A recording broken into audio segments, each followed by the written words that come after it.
Yeah. Well, watch it later. Watch it later. Watch it later. Yeah. And then we'll do some critiquing. You guys want to watch that? Go ahead, watch it. Go ahead and watch it. Let's watch it. Should we watch it? I don't know. No, maybe we should. Let's see what's going on.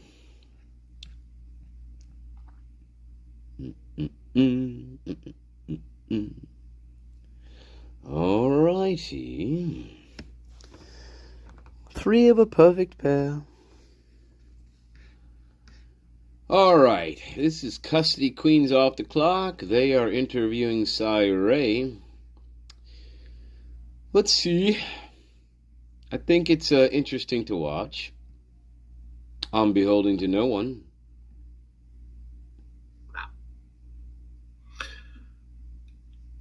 And there he is. All right. Hey. Hi, Cy. I feel like you don't need an introduction, but... Be careful what you wish for. Be careful what you wish for. Very welcome. Thank you for So, having me on. Custody Queens Off the Clock. So, All credit, love. I know All that credit. All speech credit is goes to her and them and I whoever. would sit here and recite it, but I'm not going to do near as well or good of a job as you do. So would you mind going through a little bit of your background and experience for us? Oh, God, we'll be here all night. I'll keep it really short, though. The crux of it is very simple. I The did crux 20 of the years in law biscuit. enforcement. The majority of that time was spent in criminal investigations, primarily in violent persons crimes, so sexual assaults, aggravated assaults, and homicide. Right. I worked in our homicide unit for a number of years. I was a homicide sergeant for a number of years as well. Oh, really?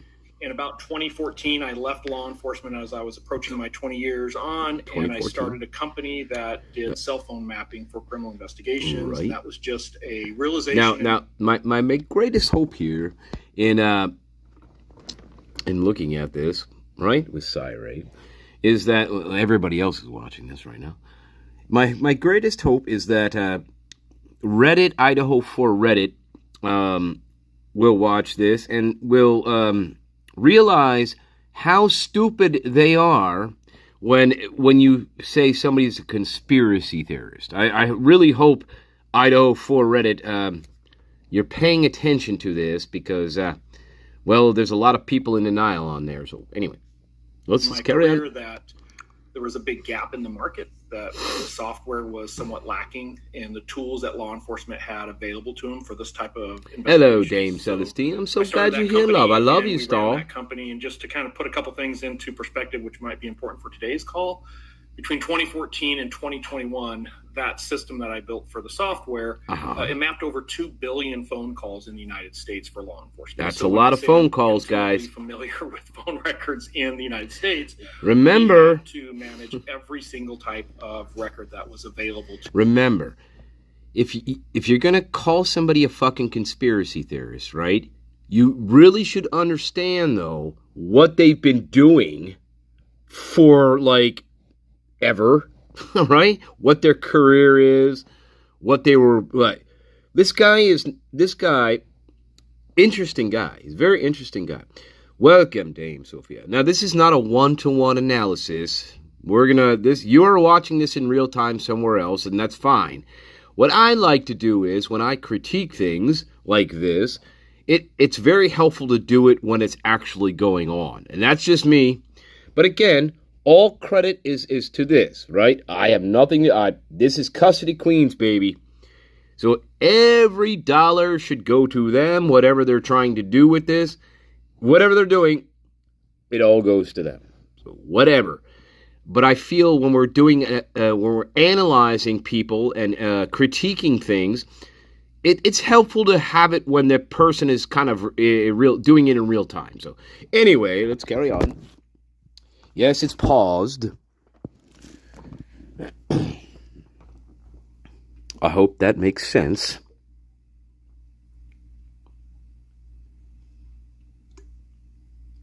I mean, because sometimes, like, I go, whatever. So that's what we're going to be watching. It is paused. I will speed it up, but let them have their day. Let them have their day as this carries on in real time.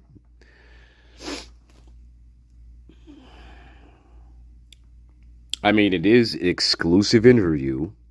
So, you got to let them have their day, which you got to. I mean, obviously, they got the interviews. Good afternoon, Dame Athos, Queen of the Mountain. I'm happy that you're here.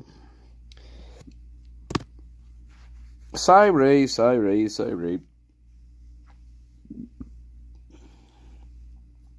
Polarizing figure with the pro-guilters. I hate using those words, whatever. But a polarizing figure with the people who are absolutely convinced that Kohberger is guilty in this crime. Polarizing figure. And the lazy ones, what the lazy ones are going to do, right? They're going to say, well, this guy's a quack. We already know this. You see that all throughout Idaho for Reddit. The guy's a quack. He's this. He's that. That is the lazy man's way of not wanting to get into some sort of losing argument. So, yeah. Anyway, that's why you have other Reddits like Idaho for Uncensored and other Reddits. But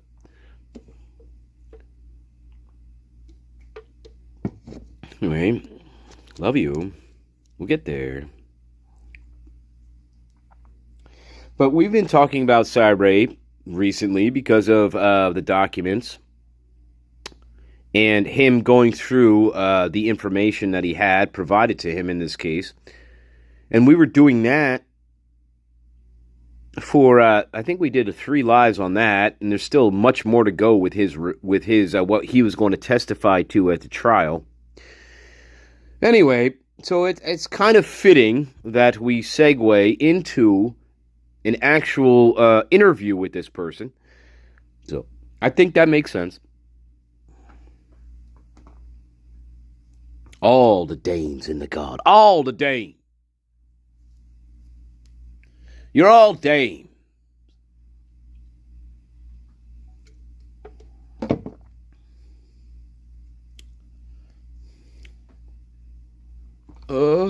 Master Nature, I don't know. Not sure who to go for. Oh, come on. MD. No, look, Sam or Kristen Hallstrom here. I'm not sure, guys. Who is who? I get so confused. Help me. I'd worry about Ashley at this point, all right? Get your kids back and stuff. All right.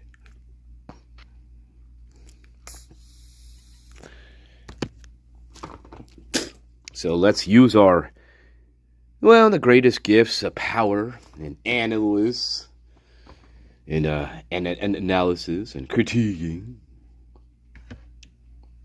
But then again, another thing you have to do when you listen to people like this, and I hope of course you are the greatest guard, but I'm just saying, it doesn't matter. It does not matter. It does not matter. So you could say, well, I'm just saying, in order to be really good at what you want to be good at, in particularly we're talking about this case, right? You want to be exceptional in this. And so it doesn't matter who is being interviewed, really. It really doesn't matter who is being interviewed. It really doesn't. What is important, though, is the information that the person is speaking to your face. That is what matters. So I could be sitting down with Superman. I could be sitting down with King Kong. I could be sitting down with fucking Mick Jagger, right? Right? It doesn't matter who I'm sitting down with. It's the information that that's coming out of their mouth, right? Right. Good. That way we don't get blinded by the figure themselves. See? Right. It doesn't matter who it is. It could be Daffy Duck. So, yes, Cyray is an important figure in this case. Absolutely. But you cannot be blinded by this, right? You have to listen to him as if you would listen to, The Hobbit or Dylan Mortensen, for instance. And we all know this, but I think a lot of people forget that, you know. I think a lot of people in true crime, well, I don't say a lot of people, but true crime heads here in YouTube land, you can't get too wrapped up in the names, because I was listening to Caleb Jacobson yesterday with you guys, and he said some things. He said some things that I found were really interesting. And that would seem very true in this case. But, you know, hey, that's just some schmuck named Caleb Jacobson. So, right? So, that's kind of what I need to keep in mind here, Garden. I can get very biased very quickly.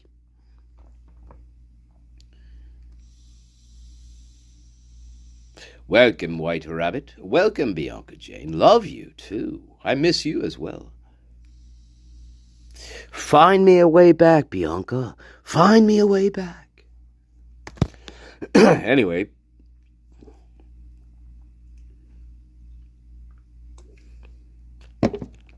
Do I have to sail on a ship for 20 years to find my way back to you? I don't know. Do I?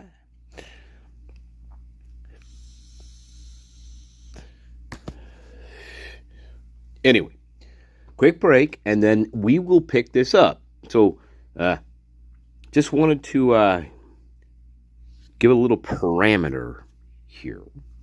Again, it doesn't matter if it's Daffy Duck, Donald Duck, Minnie Mouse, whoever you can think of. What's most important when we watch this and listen to this is the words coming out of somebody's mouth. Always, always, and always. And you guys know this. Right. Good? Yes. We are the greatest? Yes. Sometimes. Not always. But mainly. No. Sometimes. No.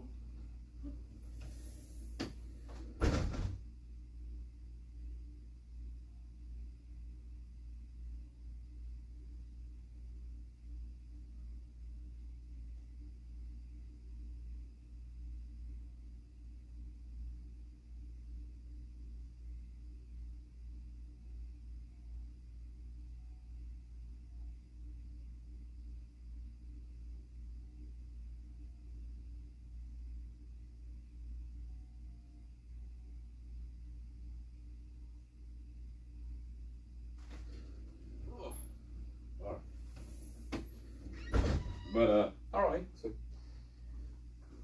let's see how this goes. I mean, reading what Cy Ray wrote in his what he was going to testify to at the trial is very interesting, and let's see what he has to say here. All right, where are we? Let's go. Let's go, Cherokee. Let's go, Cherokee. Cherokee. And I yelled, Cherokee, into the air, while they burned my love at the stake. Yes, they did. And I yelled, Cherokee. Oh, no, I didn't yell it. My love yelled it. Cherokee. That's...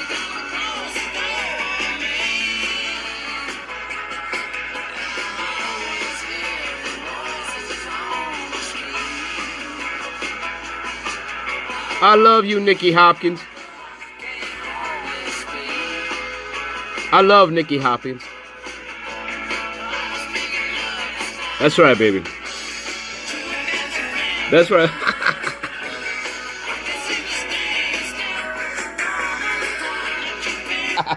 That's right. All right. I love you, Mick. Anyway. Yeah. Anyway.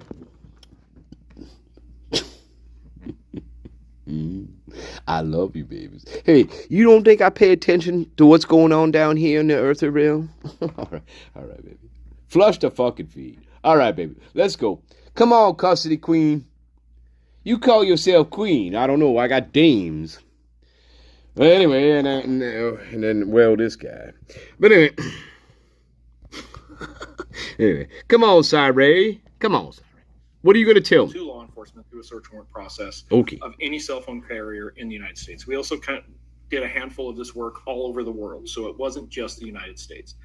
In 2021, LexisNexis purchased that company, and I have kind of a 5-year non-compete that I did at that time. And during that non-compete time, the only thing I was doing was testifying in cases such as this case. But, between my investigation time, between my time of running the company that did the cell phone tracking, and then the last 5 years since selling that company. Sold the company? I've lost count. I've probably testified about 150 times. 150 times? A little bit more now as a subject matter expert on one particular thing or another. But I'm very familiar, obviously, with the cell phone side, but I'm also very familiar with the criminal investigation side, specifically as it relates to homicides. So it's kind of a very condensed Reader's Digest version, if you will.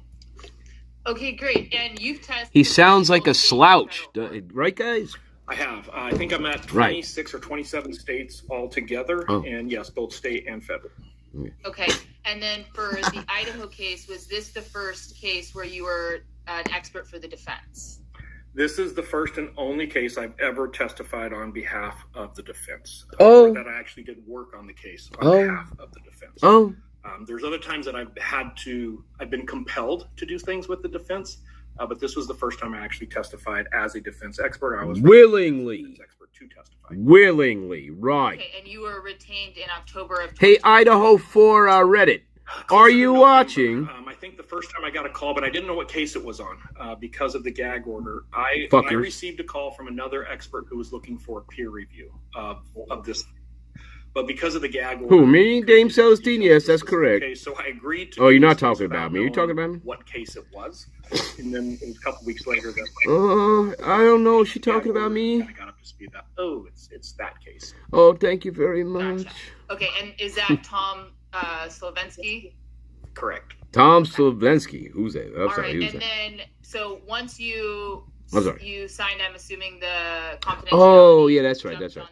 That's right. I'm sorry. Tom was working on the case before for the defense, right? I forgot about this. Tom was working for the defense, and he called up Cyree and said, hey, I think I need some help on this. Would you come and look at this? Would you look at this with me? And so Cyree said, yes, I will. And that's what got Cyree into this case, supposedly. His friend called him up and said, hey, I'm looking at a bunch of fucking shit here in front of me from fucking inbred people, and I think I may need your help on this one. And I'm pretty sure that's how that conversation went, actually. And so Cyree said, sure, Tom, what's going on, right? Oh, my God.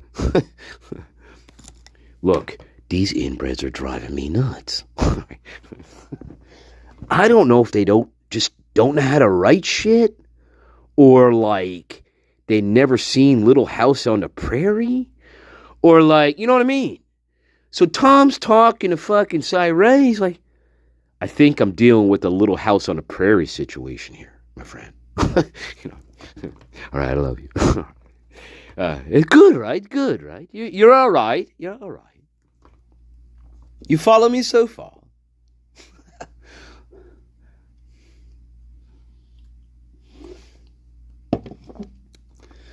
All right. I mean, why else would you call up your friend and be like, hey, there's some weird shit here that I'm looking at, and I kind of need some backup on what I'm looking at and what I'm doing here with the defense.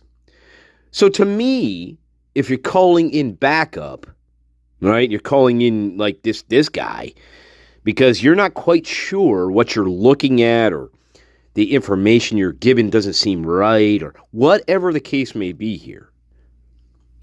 To me, you have to note that in your brain, right? You have to note that, because if this case, again, was a linear case, right, you wouldn't need to call in your fucking friend to help you. No. You'd be like, oh, yeah, the kid is fucking guilty, right? If you're getting information from the prosecution, right, discovery, whatever, if you're getting information and you're analyzing it, Well, if you can say for 100% accurate, well, you know what? This Kohlberger is guilty based on this information that I was given to analyze. He is guilty, my friend. He's guilty. Well, I don't think I'm going to be calling in one of my friends to help me figure that piece out. I don't think I'm going to be doing that. So, well, that's obvious. So think about that. I'm calling in one of my friends who I know is a technical expert in this information that I'm looking at for the defense. And I want him to kind of check it out with me because there's something in this information that I'm looking at that doesn't work for me. See? So anyway, that's the origin story, as we know, of Cy Ray getting onto this case. That's the origin story. Good. Good and good. Now, 5 minutes after this point, though, Pamela Voorhees jumps out and tries to whack your head off. And then you were like, wait a minute. All right. Sorry. I don't throw that in there. Hey, Crystal Lake. Paramount. Anyway, Crystal Lake. I should do promos for a living.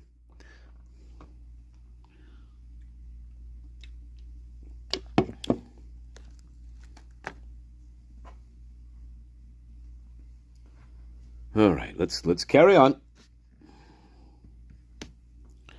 Whatever. In this case, what was Whatever. your scope or retention What's like your in that case? All right, what's your... Yeah, and this is probably, I probably left something out in my background that I should have included that I think you guys will find very relevant, is from about 2010, it started in 2008, but by 2010 it was really rolling. I was teaching investigative methodologies for cell phone mapping geolocation to law enforcement. In 2014, I started the first subject matter expert certification course for state and local law enforcement. It was the first one in the nation to do that. Today, there's about 200 subject matter experts that have been certified within the court as a subject matter expert in geolocation as a result of taking that course. The idea of me receiving a phone call from another expert doing a peer review, it's kind of like a Tuesday. It was not a big deal. And the majority of times when I get those type of calls, I'll look at a case. Wasn't a big deal. Okay, it wasn't a big deal. I'll give some advice. I guess that's usual. Don't get involved with the case. My mistake. I fully did believe when I first was contacted on My this mistake. case, this would be the same. I had every reason. This happens a lot to this guy, apparently. apparently. If anything, there's a few minor issues. Point those out, and I move on. I have nothing to do with the madness. Fine. What got you so? Yeah. So the question, right? This is a good question coming up. So, what was it about this case that was different from all the other ones, right? That you got a phone call about, right? That's the question. Oh, sorry. Was there anything, Cy, that was telling you morally, ethically, or any other reason to take this case or become an expert? And I think it's important to note that you were not paid for any work that you did on this case, including reimbursements. Isn't that correct? Yeah, and there's something to be said there that, I had to travel to Moscow a number of times. I covered all my own costs. I've spent thousands of dollars of my own money. And the only reason I bring that up is I hear a lot of things that, I was in this for the money. I've never been paid a dime on this. I refuse to be paid by the defense on this case. And that's not uncommon. Some people might be saying, well, why would he do that? Okay. I'm here to give y'all some game. I'm going to put you up on something. What's this? Now, I'm a man. I love sex. Hey, Asti. Not sure where you came from, but so it's actually very common because Sorry, I guys. have students or other law enforcement officers who've been through my courses who are seeking guidance and assistance for one of their cases. This actually today, my friend. Not charge for that assistance. I think it may still be going on. Actually, When you reviewed the paperwork, Slavinsky called and said, "Hey, can you look at this?" I think you met with Ann. Was there anything in your gut that was telling you not to take the case, or the other way, vice versa? I would be lying if I didn't say there was a moral dilemma. Welcome, cool dude. I've always been a prosecution witness, and that is mainly because I've always been part of the investigative effort to bring forth charges, not necessarily defend a case. So it wasn't necessarily by design or choice. It was more by that's just the role I've played in the past. Initially, like I said, I didn't feel like I would have a very big role in the case. I would have just some minor, edits and be out of it. When I saw the scope, and probably a better word is the magnitude of what was happening in this case, yes, I did feel a moral obligation. I've spent the better part of my career, and I can easily say the last 15 years, really trying to establish geolocation as a scientifically sound and reliable methodology that can be used in court. We have solved an incredible, and I say we, I'm talking, the law enforcement community in general, has solved a lot of really heinous, critical crimes using geolocation information. So it's important that we show that it's reliable. It can be upheld. In this case, it was very quick summary that I realized I was dealing with a case where the end result justified the means. And therefore, there was a moral obligation of a standard that I felt that I had taught and put out there for law enforcement and spent a lot of time in court showing the scientific, reliability of it was being challenged or was at stake. And that's a ripple effect that, impacts the entire criminal justice system, not just a case in Idaho. And that was all right, that's good. What else do we got? Let's go. Come on. Ron, you had a question? That's good. All right, that's good. You got kind of two levels of the participation in the investigation here. You've got what was done by the local law enforcement, and then you've got what was done by the FBI. What was it that drew you in that led you to say, this is bigger, I need to be part of this. This is a bigger issue or bigger problem than I initially thought? Boy, that's a loaded question. Not really. That's not really a loaded question. Oh, God. All right, quick break, guys. That's not a loaded question, by the way. Just saying. Not in my opinion. That's actually a good question. Right? Because you're trying to figure out, well, what really got you into this case, Mr. Ray? And so was it local? Was there something going on locally with the investigation locally, state, right? And in Moscow? Or was there something going on at the federal level that worry or whatever? I don't think that's a loaded question at all, guys. Right? It's not. Why? Also, is because you're putting yourself in this fucking position, and you're talking about law enforcement, and you're talking about FBI, and you're talking about agencies. So this is not a loaded question. It's a very good question. See, it would be a loaded question if Cy Ray never had any contact in his life with the FBI. That would be a loaded question, right? Because, but he's very familiar with that. And and in his documents, and not only that, but in his documents, right, he is literally calling out people. He's literally but he is essentially calling people morons in the FBI in his reports. Like, and he's also saying in his reports that these FBI agents deliberately and on purpose fucked up their reports and did shit. And he says that in his own reports. So this is not a loaded question. This is a very good question because my gut feeling here is Ron Funk probably read the documents. Just saying, Cy Ray, there's a difference between a loaded question and a loaded question. Okay, that's not a loaded question. Yes, we are the greatest.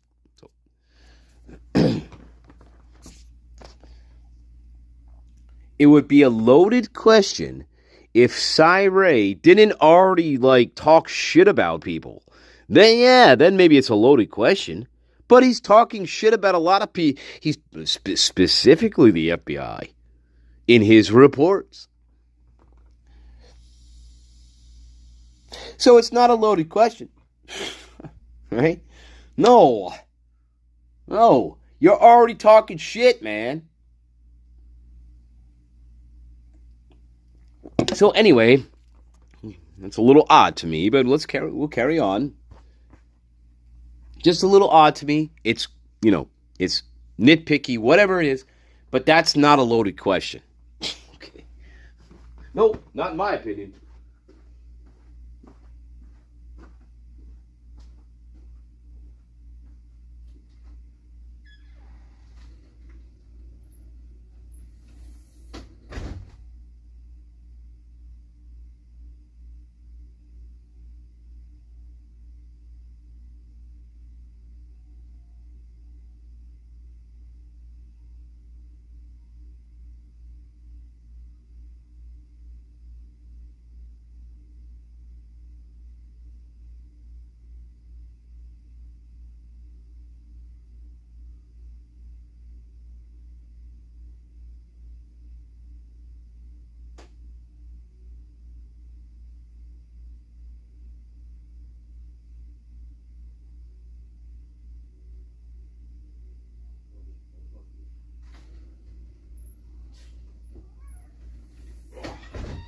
Lotto, my lotto.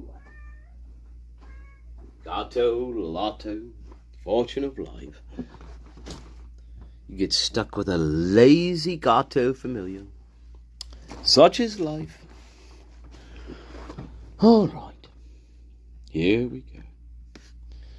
I'm saying, and make sure that I'm defining for your audience There we the go. terms that I'm using. I consider this case was ethically corrupt. And what I mean by that is the entire investigation.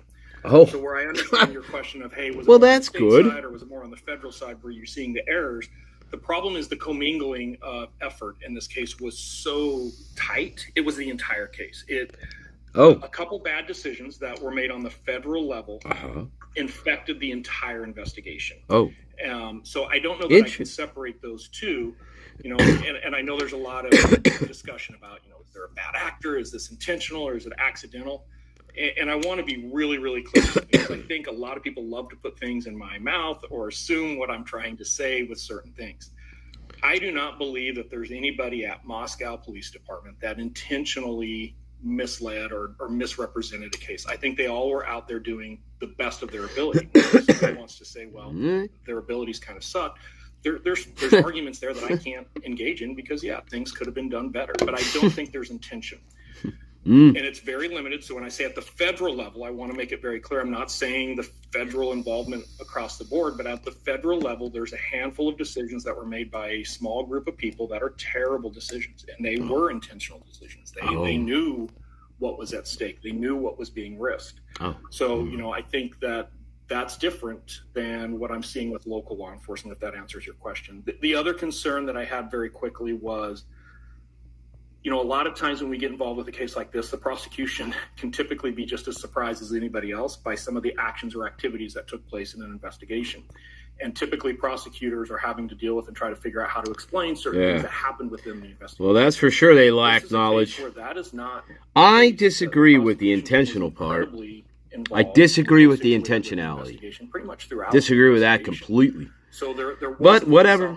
I wasn't there and I didn't work a case, so I don't know. Acting in a bubble and then delivering this package to the prosecution team, who now is trying to solve how do we take this thing to court. But I definitely think there's intention. They were done in a for sure. setting, and my personal opinion is they were really bad decisions, and some of them were made intentionally. There you go, and that is and I'm going to show you this, and that lines up. And I just want to show you this because I don't want you to think that I'm just trying to pirate custody queens off the clock here. This is what we call an analysis and critique, right? Good. So I wanted to show you this.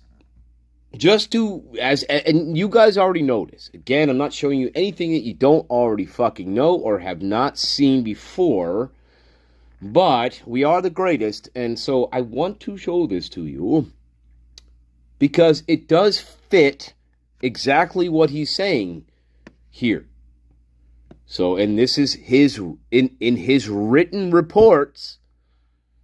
So we have two sources that corroborate each other here. which is always good to have.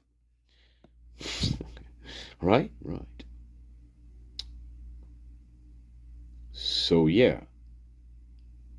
Right.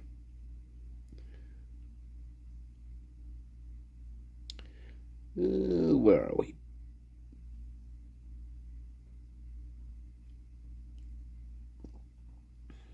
See, again, you're going to see this throughout this report, right? We only got to slide, I think, 20. But you're going to see this, though, over and over again in his report here. For instance, when the omitted data is added to this work product, the errors of the analysis are clear. It should be noted, right? The omitted data is data collected and used by Special Agent Balance to create this report and deliberately omitted, that word, not data that was unavailable. See, difference. To him or created by another expert performing another analysis.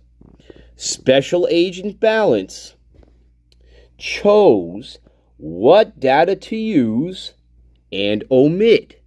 Again, deliberately. That's always the key. But you'll see, well, we haven't gone through this entire one yet, but we will. And it comes up over and over again. Yeah, there's a lot of good shit. Anyway, I think we're on slide 19. But, anyway, it's always good to have, oh shit, hang on. Speedy. Not the slowest mouse, Speedy. which is you. Maybe Slowpoke is pretty slow downstairs in the feet. Now wait a minute. But he's pretty fast upstairs in the cabeza. That's right, baby. You can't forget the cabeza. Now wait a minute. Wait, oh come on. Everything gets messed up here.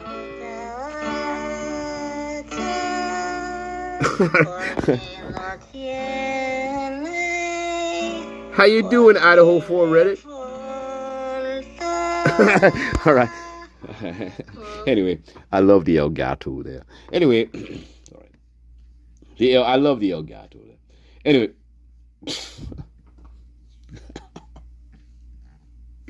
Oh my God.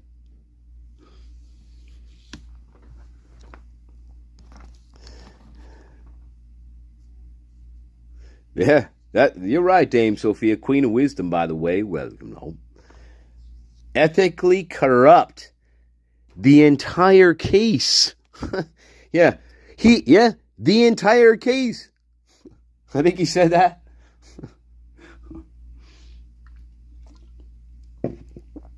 I don't know. Now again, if this was some stupid dummy off the street and he makes a statement like that, well, of course, you're going to dismiss them, of course. But you can't do that with this guy. So, yeah, I mean, he's saying a lot of fucking strong shit here. You're right. The FBI, in the beginning of this case, what he's saying here is they made a couple of bad decisions right off the bat, and I guess it permeated, it poisoned the rest of the case. That's what it seems like in his opinion.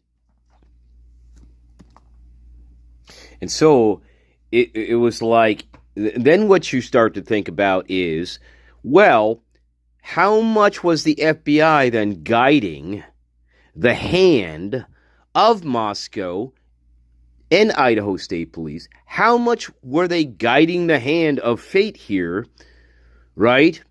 And we already know that evil Santa Claus Thompson, we already know he has special connections to the FBI, at least locally. We already know that, based on what we've read.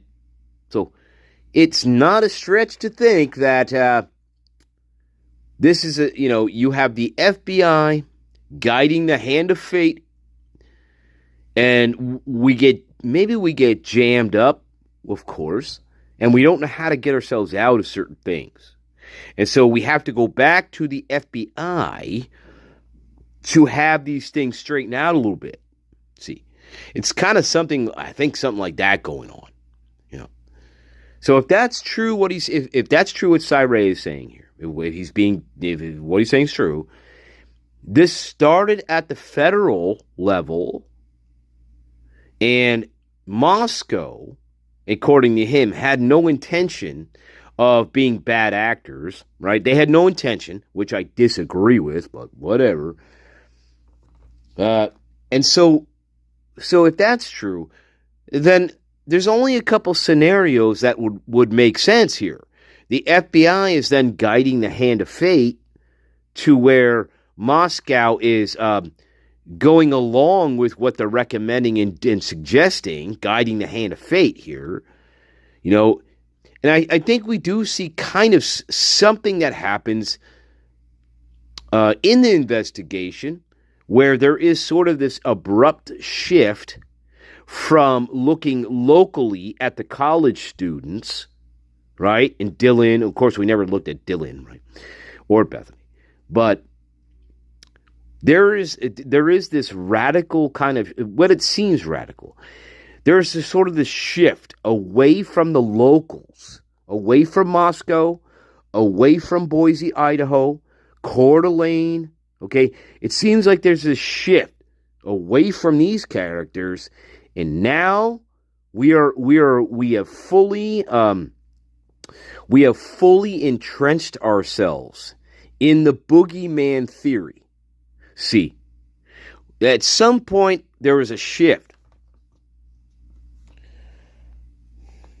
So I don't know, but I still think I disagree with the intentionality part. There are characters in Moscow Police Department that were intentional about what they were doing, especially Bill Thompson. Bill Thompson was absolutely intentional with what he was trying to fucking do here. So I don't know I think Cy Ray maybe didn't want to include the judge here, but yeah. Because the evil Santa Claus, absolutely intentional. I mean, for sure. You know, he does not want to go to trial, first of all. Evil Santa absolutely does not want this case go to trial. We know this. So even at the 11th hour of this case, right before jury selection is supposed to happen, the evil one, the evil Santa Claus, the evil one, absolutely still would never want this to go to trial. And that is fucking for sure in my opinion. So and that's a lot of people's opinions, but yeah. Again, we talked about that at length. Why? Why would he want that? Well, first of all, the state wasn't ready to put on the case. That's number one reason. The state of Idaho was not ready to get this case on. They were still far behind in what they were trying to do with jury selection. That, my opinion is, this case would have gotten delayed probably at least another 2 to 3 more months. They were not organized to start jury selection. I don't think any party was, I don't think Ann Taylor had it in her, and I don't think certainly Bill Thompson had it in him to even want to proceed with trying to look at 30,000 people to rule out rule out jurors here. None of these people wanted to even fucking do that, guys. And I feel I know that for sure. So again, Bill Thompson had no intention of trying to vet, let's say, even 10,000 fucking people to put on a jury. No way in hell. And nobody was prepared for that. The state wasn't. Hitler wasn't prepared for it.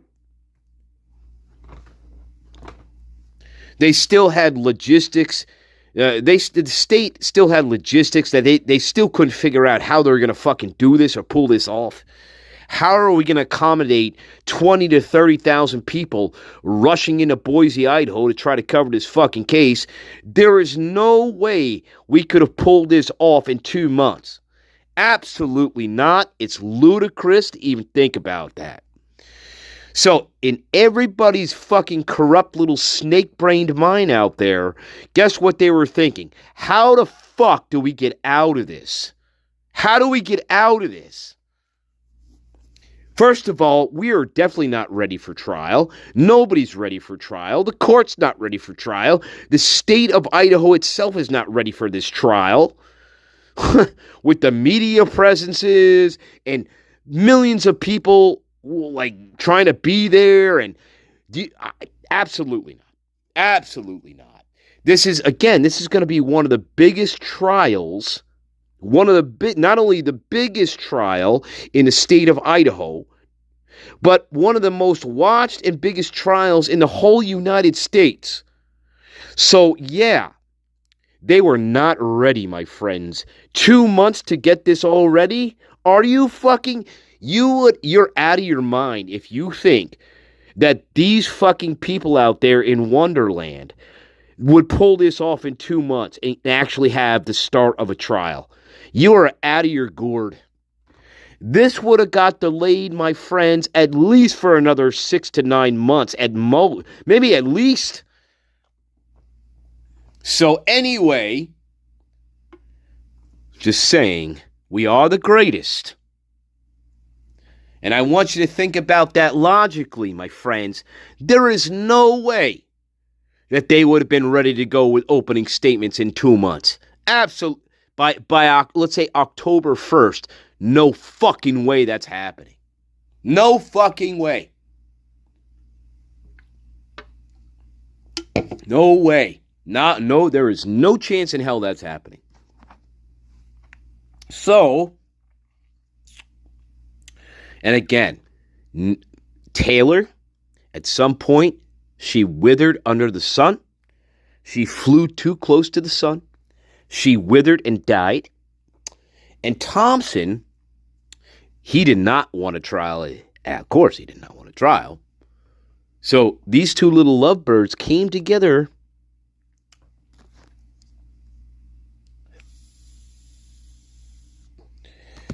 sometime, and when they came together was sometime in the end of May, June. That's when these two lovebirds started singing together. Oh, yes, they did. Yes, they did. Anyway, never mind. We're not talking about that. But it's interesting. Well, you can call that the mud if you like. Welcome, Ashley Brogdon. Welcome, Ashley Brogdon. That's right. Ashley. Off to Paris tonight, are you? Sorry. I don't know. Ashley, off to Paris again tonight, are you? Jesus Christ. Every goddamn Thursday, it's off to fucking Paris. Why, Ashley Brogdon? Why? Oh, my God. All right, let's get back on.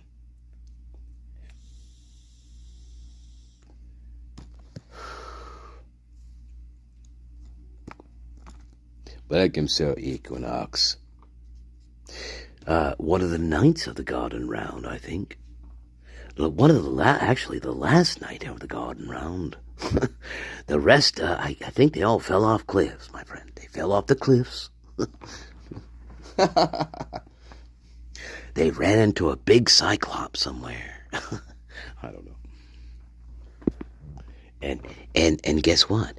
They I don't know what they did with the cyclops, but anyway, if you don't know Sir Equinox, he does have the most haunted honky-tonk in the United States, if you don't know that.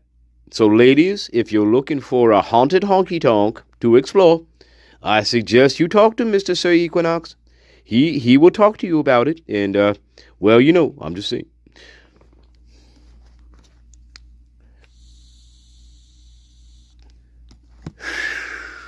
For sure, for real. Anyway, quick break, yeah. Sometimes we do good deeds, sometimes we don't, but, Master Nature, I'm really confused here. Look, I'm really considering one of these two, women.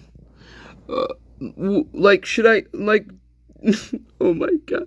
Hey, should I pursue, Sam McBride? CFLS?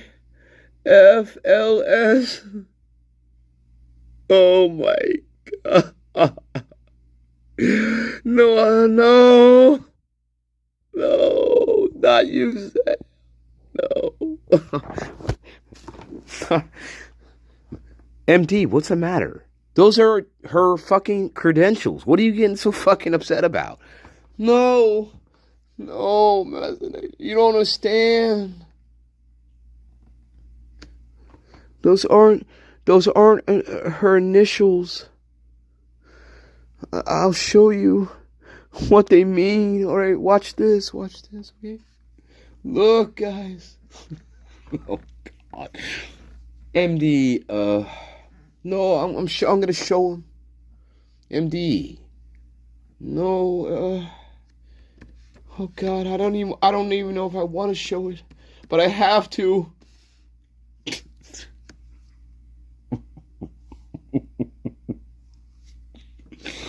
Oh my God. It's important, Master Nature. Have to get the truth out, Master Nature.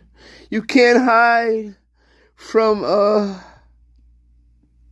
don't know, you can't hide from stuff, and, oh, where is it? What the fuck? They won't show it to me, guys. Oh my God. Oh my God. I have to find another source. Oh my God. Why won't they show me a person? Alright. Never mind, guys. Sorry, MD. I'm not giving up. I'm still looking. Oh my God. Person. A person. Oh my God. Go on YouTube. See if it's on there. Oh my God. What the fuck? Alright, guys. Oh, that's another thing we need to talk about. Seem to be normal. Oh, yeah, that's another thing we need to talk about. It seemed to be normal. I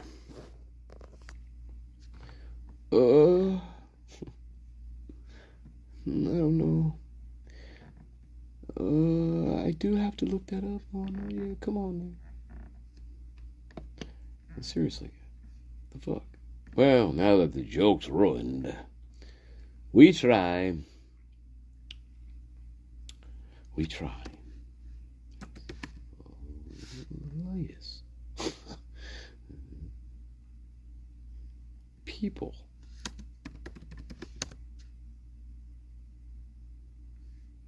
Oh, yeah, so, My name is Veronique. Okay, this is what I'm trying to show you guys. So, look,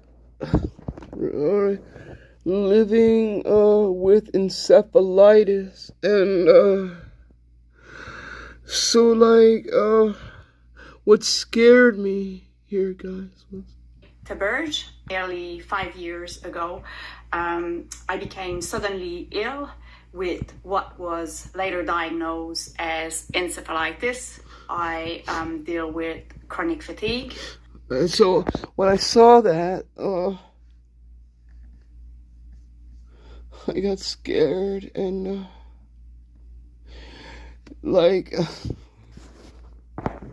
and then I was like reading Sam McBride, encephalitis. I'm sorry, and the other one too.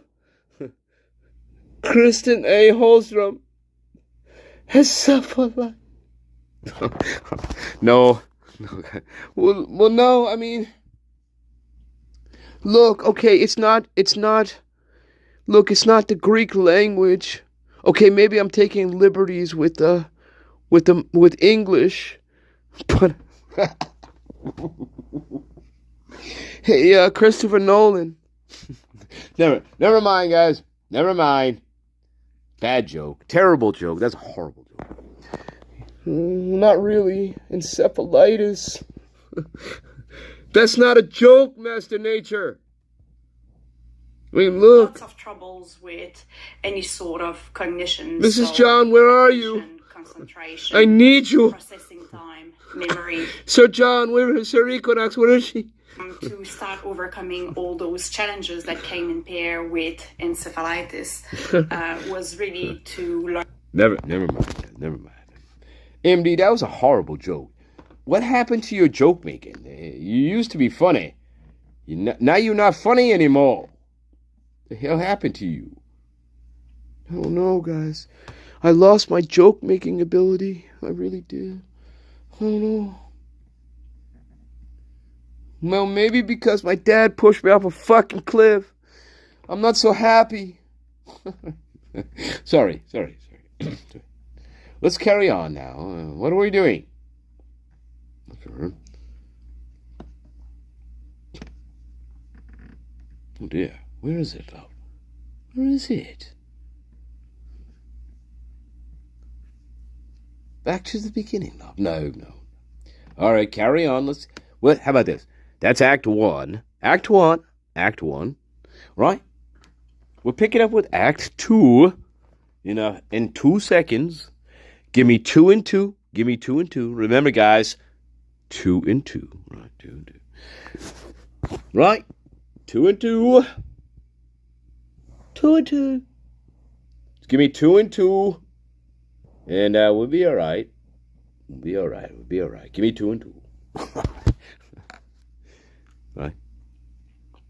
Everything I say kind of blends together at some point. So anyway.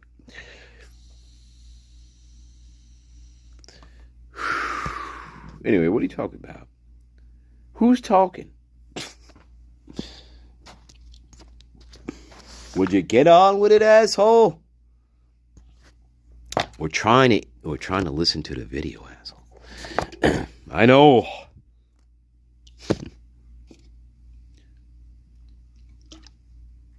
Sometimes you have to what is called a mind eraser. Is that what it's called? I don't remember what it's called. Who am I?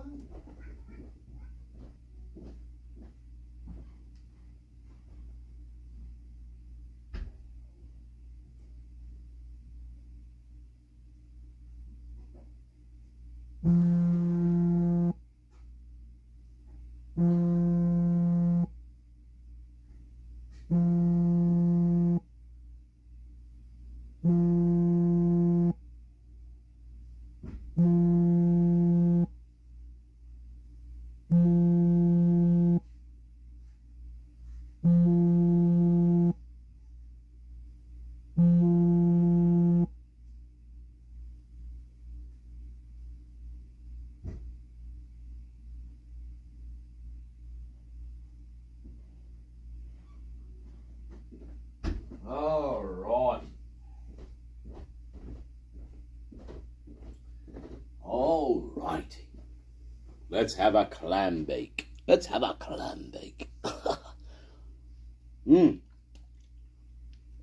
Anyway, when was the last time I had a clam bake? I don't know. Anyway, Act 2, hang on. Off tongue, hang on. Off tongue.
that in there, but anyway, it's unsettling, whatever it is. All right, anyway, let's carry on. Let's carry on. Who are we talking to? We're talking to these people. That's right. Sorry.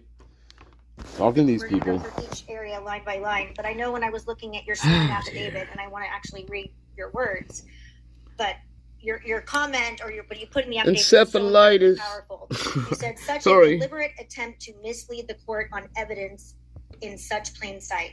I mean, those are extraordinary words. Can yes, you tell they us are. A little bit what led See, to did I just read those to you guys? I must be a psychic. Yeah, this is probably a really good time to start clarifying a lot of information that's out there that there's a lot of assumptions surrounding. So that piece that you're reading right there is specific to the timing data in this particular investigation. Okay, timing data. Timing. When we talk about timing and now the timing data, timing is everything. Data, right? My report is now public, so I can discuss some of the things that are in my report. And what's important is the date range. In my report was dropped. The prosecution had read that report prior to me writing that affidavit and prior to the motion that caused me to write that affidavit being filed with the court. In that motion, there was a statement that AT&T did not produce AT&T timing data in 2022. Therefore, there is no timing data to turn over. Anybody who reads my police report will see that not only did AT&T produce timing data in 2022, law enforcement, with the assistance of prosecutors, had already obtained AT&T timing data in 2022. Two of the victims had AT&T. One of the early investigative leads had AT&T. They received AT&T timing data on all three of those phones. They also did what's called an AT&T timing dump, where they received just a general area, all of the AT&T devices in that area, and that was done in timing as well. So when the prosecution team wrote a motion and filed it with the court that AT&T did not provide timing data in 2022, they were literally sitting on AT&T timing data of over 3,500 devices in discovery. Right. So are we talking, how moronic are we talking here? See, what level of moron do you want to go with this then? They must be really fucking dumb to make a mistake like that, right? Because they already had that kind of information. I mean, was it a slip of the tongue or what? Now what the counter argument is, well, those records, right? I think we're going to hear this.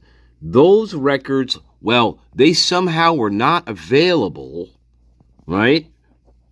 After a certain period of time, and those things disappeared, and that's why they couldn't get those records for Mr. Kohlberger, right?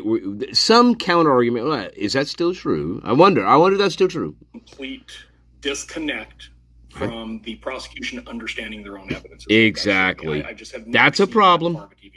That's a problem. That's a problem. Really I'm sure some people are evil Santa Claus. So involved with this. In the state of Idaho, the type of search warrants that they were seeking at times actually require a prosecutor to sign off on. So it wasn't that the prosecution team was overextending their role into the investigation. No. There's actually a legal requirement that law enforcement writes and drafts the search warrant for these records, prosecutor reviews it, signs off on it, and then it goes to a judge. Okay. So the same prosecutor who signed off on the search warrants to obtain timing data, who signed off on the search warrants requesting Brian Kohlberger's timing data, same prosecutor who had received emails stating the FBI has clearly said timing data exists, is the same prosecutor who wrote a motion a couple years later that timing data doesn't exist. And I've never seen that far of a deviation in roles, if you will.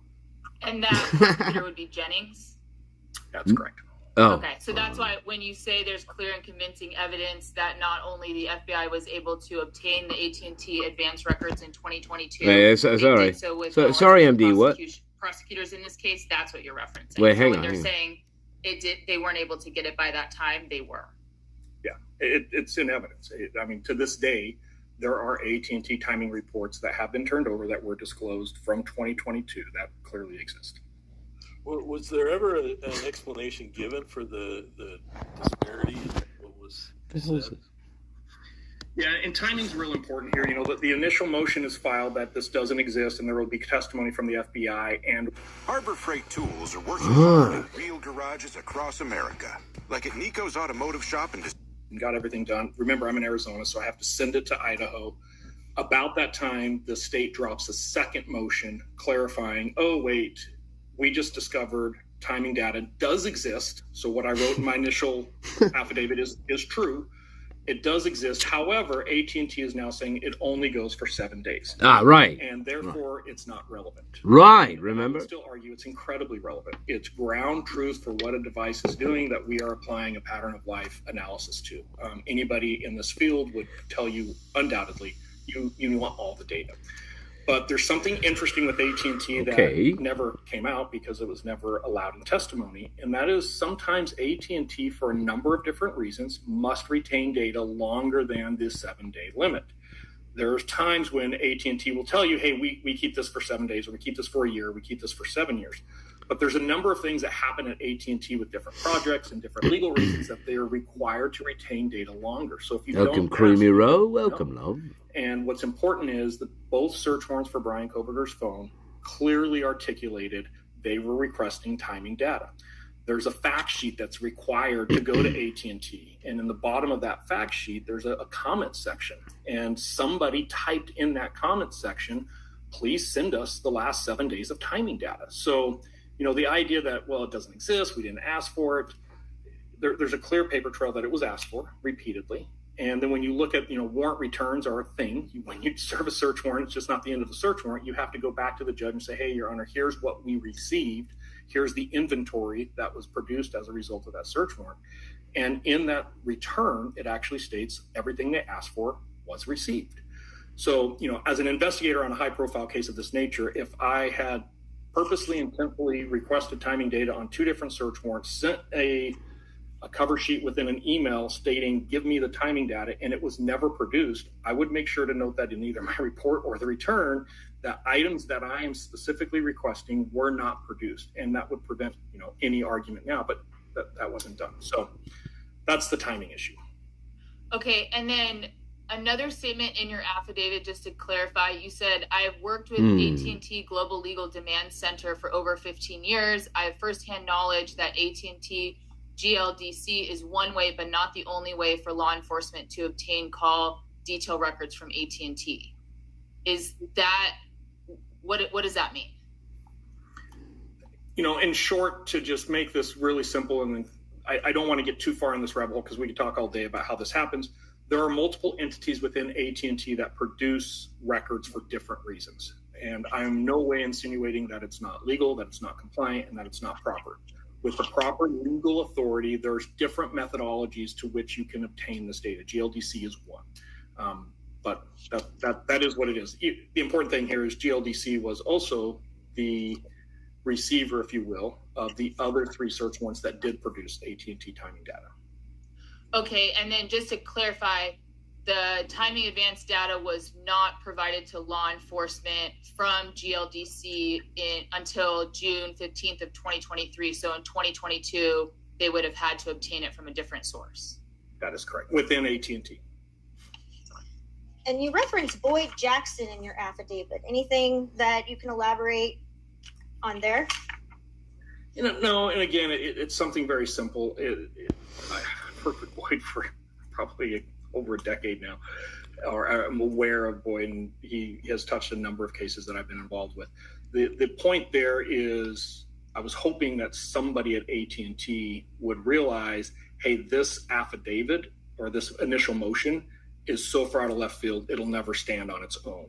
And it's important, I believe, when an expert like myself is writing an affidavit and saying, hey, here's what's really happening here. There are times that I provide names, right? If I'm going to say this exists, and I can back it up with saying, not only does this exist, but if you contact this person, they will confirm that this exists. That's the purpose of that. So, and to me, this isn't a mystery. This isn't some, weird thing. It's very consistently seen. There's a number of criminal investigations that have dealt with AT&T timing data before 2023. Those of us that have worked in this field for a period of time are very well aware of AT&T timing data. Like I said before, we had mapped 2 billion phone records. At one point, I had actually programmed the ability to take AT&T timing data and map it prior to 2023. And how could I do that if the record didn't exist? Okay, and then with Oh, the okay. timing advance I don't know. data that was received on over 3,800 mobile devices, is it at all believable that there is no timing advance data on Brian's device? You know, I can't say it's not believable. It's incomprehensible to me that they wouldn't have got it, because there's other things that are happening at this time too. So I should probably clarify. Around the time the second search warrant was issued, the 6 months, but then it was also what we call a pin register trap and trace. So it was going forward as well. So not only was it getting 6 months of history, it was getting real-time information going forward. And that's the type of warrant that a prosecutor has to sign off on. I've been involved in thousands of cases where a phone is being tracked in real time, and elements and resources are being used to find and keep eyes on that phone. Anybody in this industry who tells you timing advance data is available, but they do not want it, or they would not seek it out for that type of an operation, it is out of tune to what they're doing with this type of information. It is a common law enforcement practice that I would say arguably the overwhelming majority of law enforcement agencies in the United States use, to include the FBI. So the idea that a live tracking mission is occurring and we're not using the resources that we're asking for and requesting from the carrier without making an issue that we're not receiving that is very abnormal. So you would agree it's either a gross deviation from standard practice or potentially withheld information that wasn't provided to the defense? I think that is a very fair statement. And could it be one or two or both? Absolutely. But it is outside the normal operating. Do you think, in your expert opinion, that any information was intentionally concealed from the defense? Nah. No. Yes. And I think my report makes that really Of course. That's a good question. That's a great question. Just saying. Oh, no, now what? What is this? What is this shit? No. Oh, no. I knew college wasn't for me, but I didn't know my options. Well, that's fantastic. What if you could print every idea to life? Oh, no. What happened? That's prior to the murder, because we can't actually put him in the house, right? These are... let's back up. What the fuck? Let's back up. What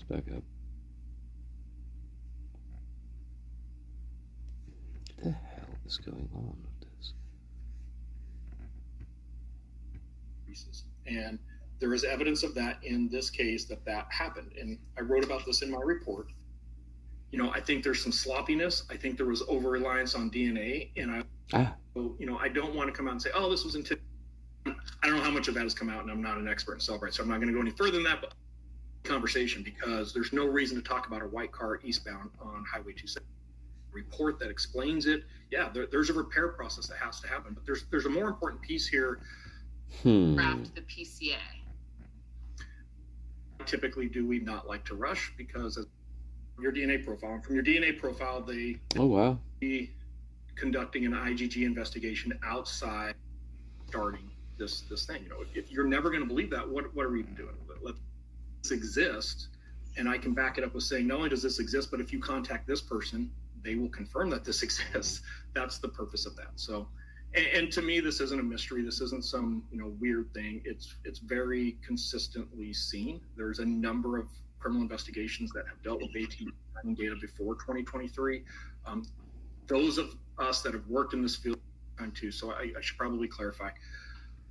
Around the time the second search warrant was issued, the 6 months, but then it was also what we call a pin register trap and trace. So it was going forward. Be one or two or both. Absolutely. But it is outside the normal operating. Do you think, in your expert opinion, that any information was intentionally concealed from the defense? All right, that's where I left off, guys. Sorry about that. No. But yes.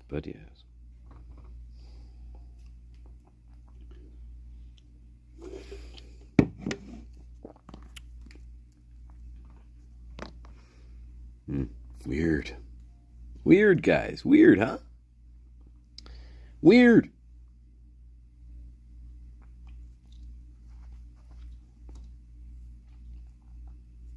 So I guess people who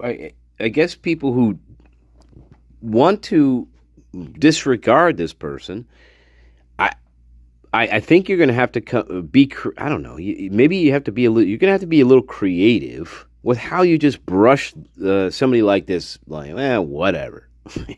I don't know. I don't know. Now, does it mean that Kohlberger didn't do it? Well, not on its face value, no. But, it's like, why? So I guess the question would become, why would this guy be seeing all these irregularities, let's call them? Why would he be seeing all this weird shit and then, not think to himself, boy, there's something really wrong with this case? I don't know. Why would you do that? He could have easily walked away from this case, right? He could have told his friend, look, this seems like a quagmire, my friend. I don't want to get involved with this shit. Maybe you could talk to this person, but man, no. This is a landmine. You're walking into a landmine, my friend. So, he could have said that. But no, he wanted to be a part of this. For what reason? To promote what? To promote what? He even says, look, I spent thousands of dollars in fucking travel on my own to do this shit. Why would I do that? I don't know. Why would you? Why would you do it? I don't know, guys. You know what I'm saying? People in denial are going to say, well, he's probably trying to promote something, or well, he's a conspiracy theorist, or they're going to try to none of them are really good reasons, because the guy doesn't necessarily have to fucking do this. He doesn't have to do this. It's not like I don't think he's hurting for money, this guy.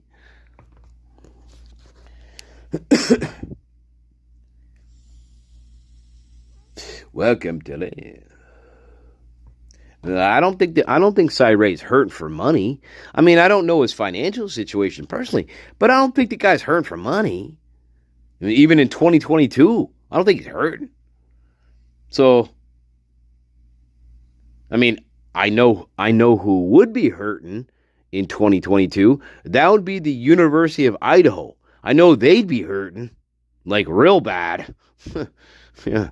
And 2023, they'd be hurting real bad. The University of Idaho, they'd be hurting real bad. Fuck yeah, they would. They'd be hurting real bad. If this thing was not wrapped up, yeah.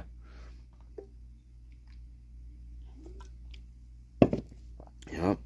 Had to be wrapped up. Anyway, we're getting there. But he pled guilty, Master Nature. He pled guilty, Master Nature. He pled guilty. You cock-sucking bastards. I know.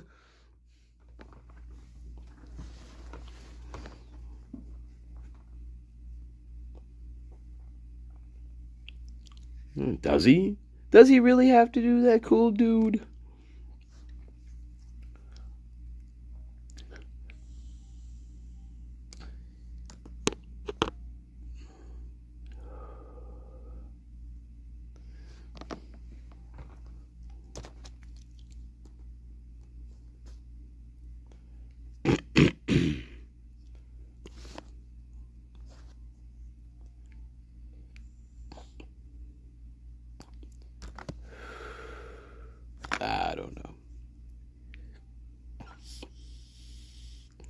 Money, money, money. Really? All right, fine, whatever. Money's always an argument. Don't get me wrong. But according to him, he didn't make any money off the case. So I don't know. Not yet. Maybe. Well, you say, well, not yet, man. I don't know. Maybe he writes a book and he sells 17 million fucking copies. Who knows? Anyhow, so what? Maybe he might. I don't know. I don't know. Maybe we just sue for $200 million and call it a day.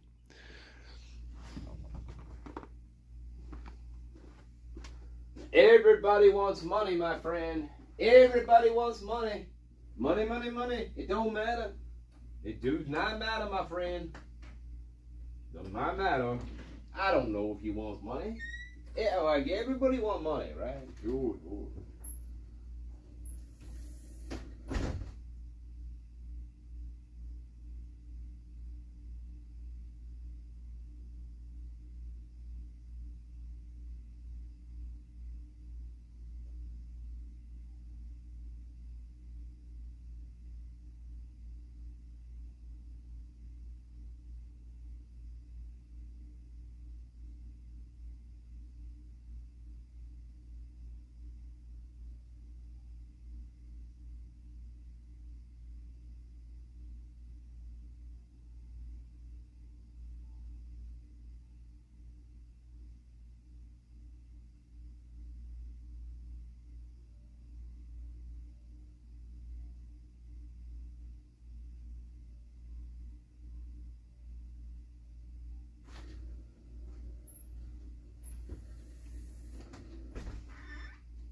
I know.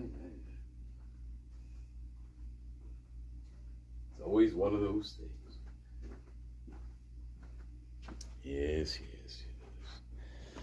But again, the university itself, in terms of money, would have lost the most. Just saying. I'm just saying. They stood to lose the most. Absolutely. Okay. And the town itself. Yes. Let's carry on. And I think my report makes that really clear. I have highlighted quotes from you, Si. It's a good read, Si. It's very good read. Very good report.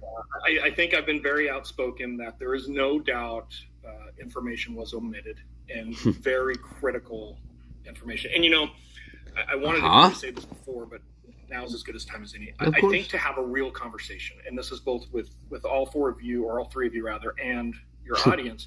4 is the perfect number, my friend. Have to agree on to even I know, baby. I know, baby. Even Cyril knows the God's the greatest. Says, I will never believe that Brian Cooper committed this crime. That's great. That's your opinion. I respect your opinion. But we can't have a conversation if that's where you're starting this thing. If you're never going to believe that, what are we even doing? You have your opinion. I have mine. We'll go separate ways. So number one, we all have to agree it is plausible. It is possible. The second thing is we all have to understand this investigation could be so faulty, could have so many issues in it that it could actually not support a conviction if it ever went to trial. Like, we have to understand that is a reality of this case. And the third and the most important thing is we have to all agree that both of these things can exist.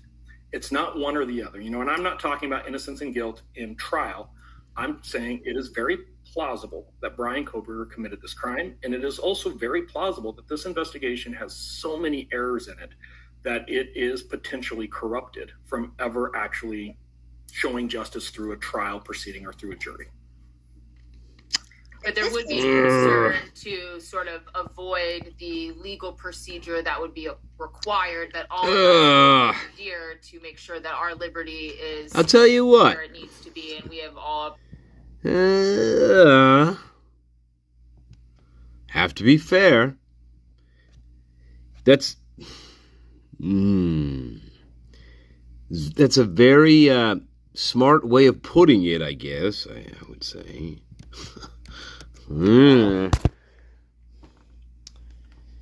Well, I don't know. Anyway, well, I don't know. I'm not going to get stuck on that quite much. I probably should, but or else I'd be here all fucking night. But only the fastest mouse can reach, which is me, not the slowest mouse. Which is you. Okay. All right. I love you. And I don't know why this resets every 2 fucking seconds. So you've never had it. Yeah, we have to. You know what? I want to jump to that real quick, but oh no! Oh my God! Come on now! Oh my! Are you serious? Are you serious? I'm sorry. I'm sorry, my God. You have no idea what I'm talking about. I just got somebody up here told me. He does play it safe, doesn't he? He playing it a little safe. I agree, Sir Equinox. Playing it just a wee safe, which is strange. It's strange, right? Because he's very he's very let me put it as adamant. In other areas of his argument, he's very adamant and then calls out people, right? But then when it comes to the question of, well, do you think he did it? Yes, you're correct. He becomes a little bit of a sheep, though, a little bit of a sheep, prancing down the meadow. He does. He does. He becomes a little sheep prancing down the meadow. So that is something, yes, we have to keep in mind. That's a great point. You know, it's an interesting contrast. And we always should note the contrasts. Always. Contrast between this person and that, right? The contrast between what you know what I'm saying? The context, the contrasts. These things are always important, as we know. So, yes. Why? Because most of us are pretty good at contrast, okay? And context, okay? And so, you know, it's one of these things, like... Anyway. Enough about that. Nothing to do with nothing at this point, But again, I'm very assertive and adamant about certain things that I'm saying in my reports and to you. You know, like, you know, hey, this investigation's a piece of crap, for instance. And I mean, in so many words, yeah, this investigation was like garbage. Okay? At least on the federal level. Well, not only that, but yeah, the whole thing, actually, he's saying. So you're already saying that. But then you're saying, well, you know, is there a probability that this guy did it? Yes. Is there a, you know, but, and then he qualifies himself and he says, but we didn't get to see that, you know, we didn't get to see like this legal process being carried out in the trial, in the court system, whatever. So yes, that's a Sir Equinox, you're correct. It's a tricky little, in my garden, right? You know that, right? It's a tricky little thing here, because you're not coming out and saying, right? Well, I totally, you know, think this guy's innocent. That's not what he said. So yeah, you got to be careful with that. Tricky little bastards here, aren't they? Tricky little bastards here. All of them seem to be tricky little bastards sometimes. Yeah. Why? I don't want to get sued, Master Nature.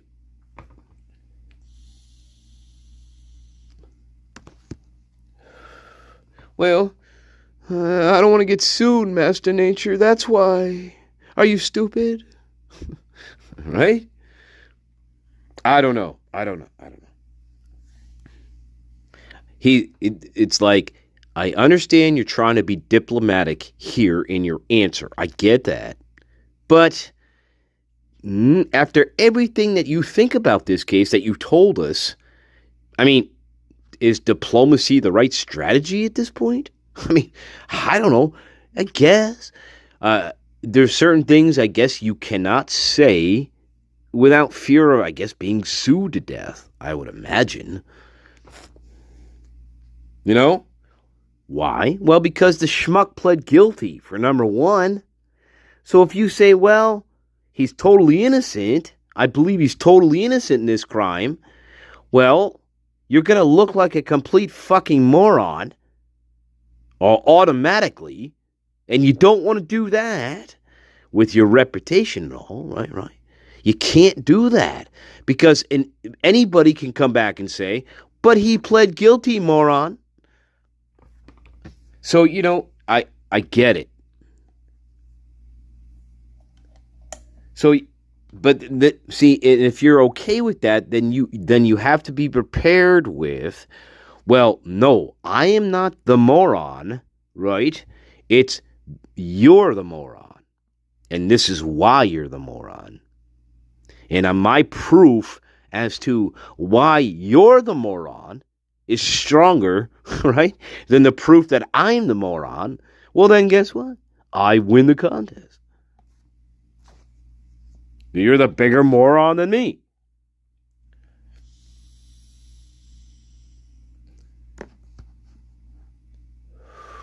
What's a weak comeback? What are you talking about? What's a weak comeback?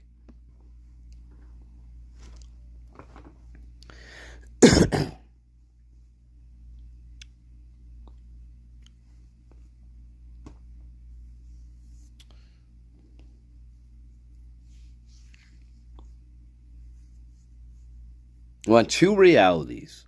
Two realities. Where, you know, and that's the right. Two realities going on, right? Two realities, which is annoying. I don't even deal with one reality, let alone two.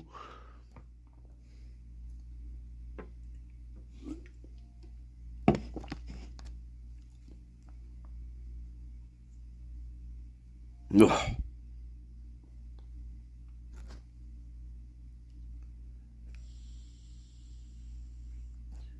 I think the bottom line here is, guys, and this is probably the most truthful thing anybody could say in this fucking case, right? And everybody said it, and we're going to say it again. The most, how do you put this? Anyway, whatever. It doesn't matter. It really doesn't matter what I say. It doesn't matter what I say. It does not.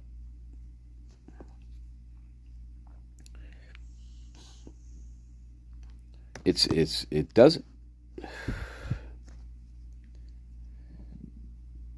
If Koberger, you know, it's like, look, again, it's always, it goes back to the trial. It always go back to fucking the trial and this and that and the trial. It always goes back to that. Can't see anything without a trial. You know, everything we're seeing is obscured by clouds. We can't see anything. It doesn't matter what I'm reading. That's a sad part about this. That's a sad thing about it. Another sad part of this case. And it doesn't matter what I'm reading up. It doesn't matter. It really doesn't. It doesn't matter who I'm watching. Everything's obscured by clouds. It really is. That is when you think about a case like this, that is the saddest thing of all. And a lot of people miss that. Not my garden. I'm just saying. Everything is obscured by clouds. How do I know what you're fucking telling me is real or not? I can't see it. I can't see people talking to me. I can't see people fucking being in a courtroom or talking or looking at their emotions. I can't see anything. I don't know how these people who quote unquote are real. I don't know. I want to see them. Are these people real or are they not real? I don't know. I've never seen them. You know what I'm saying? It sounds really retarded, but listen, it's not. Like, you know what I'm saying? Like, I want to see these people, like, in some sort of setting, you know, with this case, that I can look at them and listen to what they're fucking saying to me during a trial. You know, like that's the level, of course, we should have been at. Of course. That is the level we should have landed on.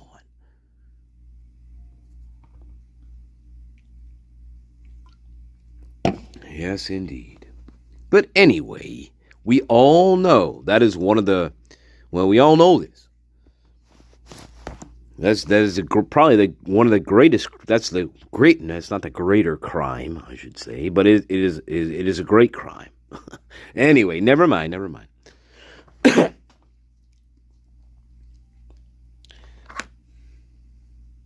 Look, how do I know? Listen to me.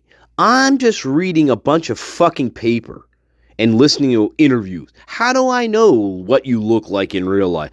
How do I know what you look like when you're sitting on the, you know, on a fucking stand, and how you're going to respond to answers, and what your demeanor is going to be, and tone of voice, and, you know, what you sound like when you're in this situation? Like, that's the kind of shit, you know. Like, give me some semblance of who you are. And how you speak in a court of law. It's like that kind of shit. You know, I don't know who you are. I don't even, you know, I don't know what, everything's obscured by clouds in this case. I read fantastic suspects that I feel fit the fucking profile of the murderer. Okay. But then again, I never hear about them. I don't know what happened to this guy. It's like I'm in some sort of stupid soap opera. You know what I mean? It's really that dumb when I'm reading this stuff. I'm in some stupid soap opera that somebody never finished.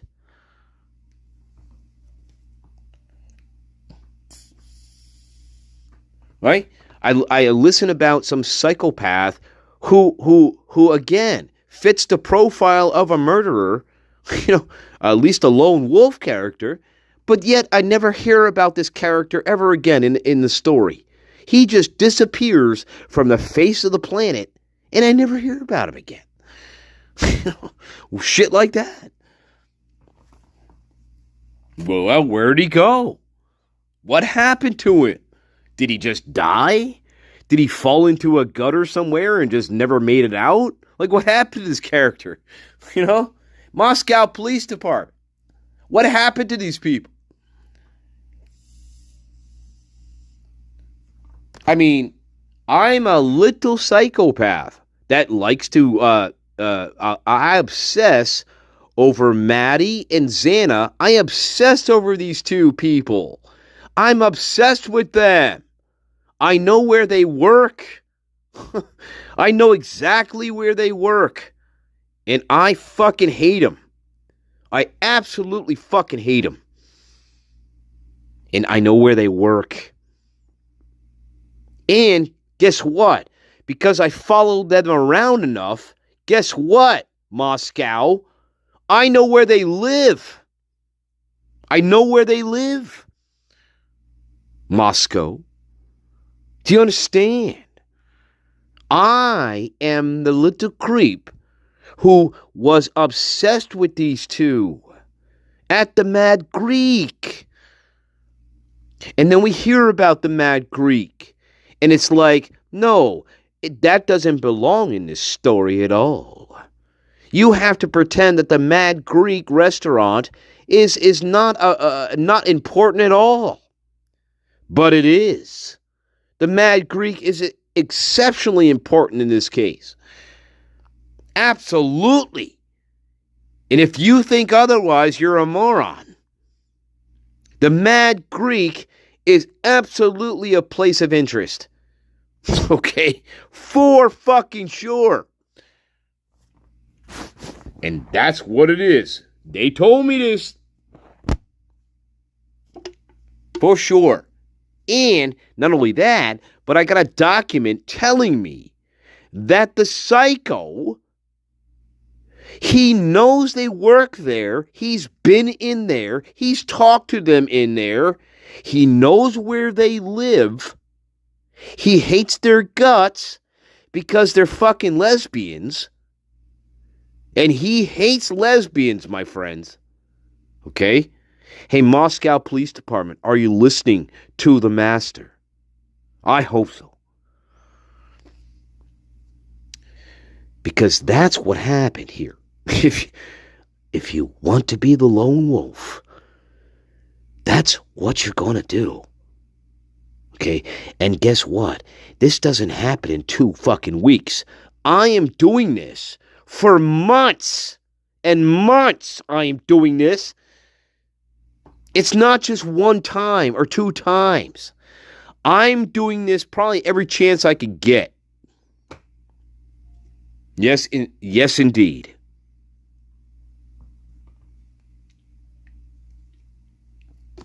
You have become my sole focus. And every time I'm in town between Boise and fucking Moscow, that's all I'm doing. And it's all I'm thinking about. And that's what I do, and that's where I go. These are the places I go. Every time I'm in town between Boise and Moscow, this is what I do. I already know 3 of the victims in this case. 3 of them.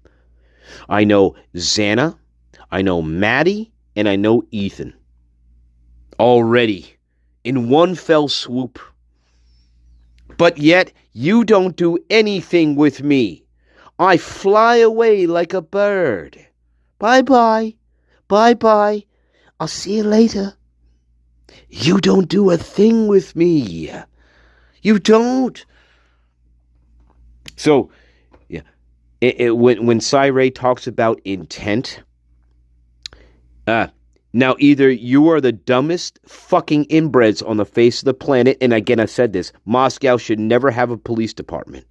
They should never had a police department. Okay, and this is, and I hope this point is clear why they should never have a police department, or should never have. Ever in their fucking miserable lives out there. Should that Moscow ever had a police department? Ever. Dumbest idea I think I've ever seen, and especially this case illuminates that. This is why. This is why, guys. Because something wicked this way fucking came, and we didn't know what to fucking do. Anyway, that's one why amongst a million others.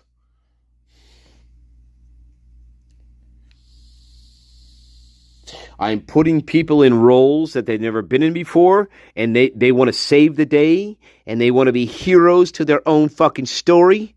And guess what? You can't have that in this kind of case. You cannot have that. We don't know what we're fucking doing. We really don't. And guess what? It doesn't matter. The main point is obscured by clouds.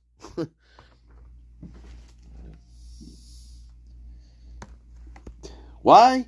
Because we never saw the reality of a trial. That is why. That is why, and that is why.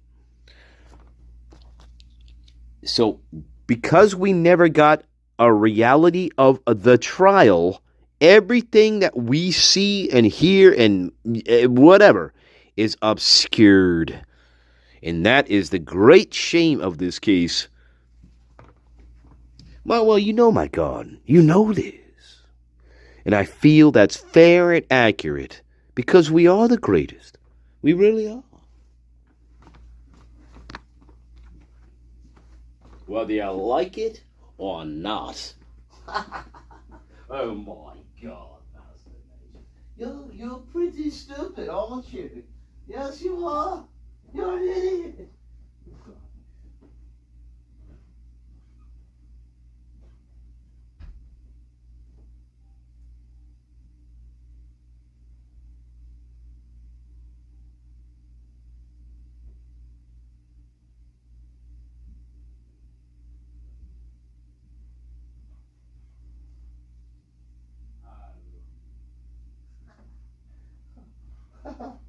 Oh my God. Are you fucking kidding me? Oh, what now, Nancy? Don't you fucking want me?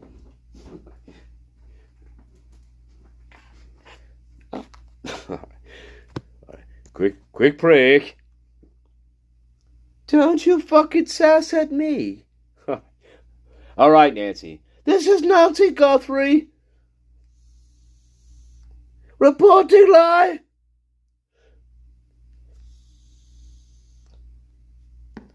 I see you in the dark again. Well, that's lovely. Just like my fucking ugly daughter. Oh my God. Nancy, come on. You really want to... Oh my... You're really going to tell this story right now? Fuck hell I am.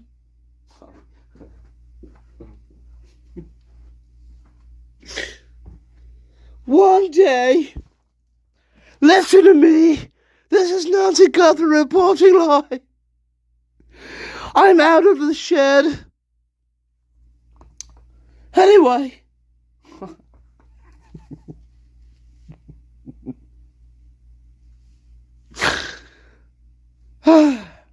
I'm out of the well. I'm out of the shed.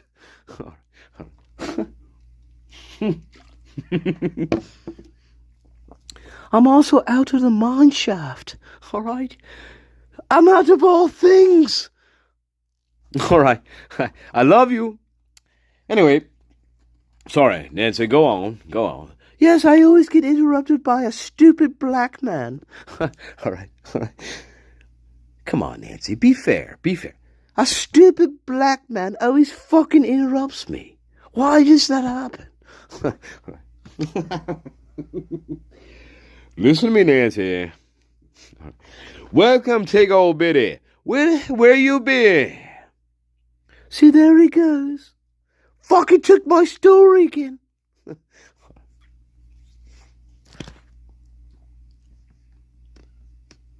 Where you been, Tiggo? Let me guess.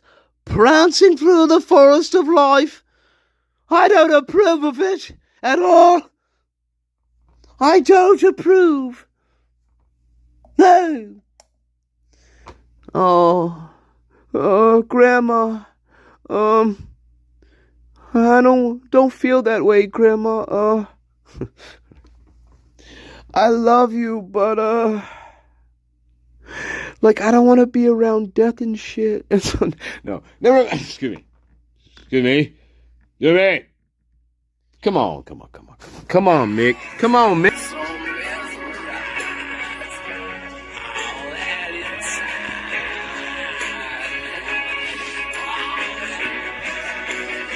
That's right, baby. That's right.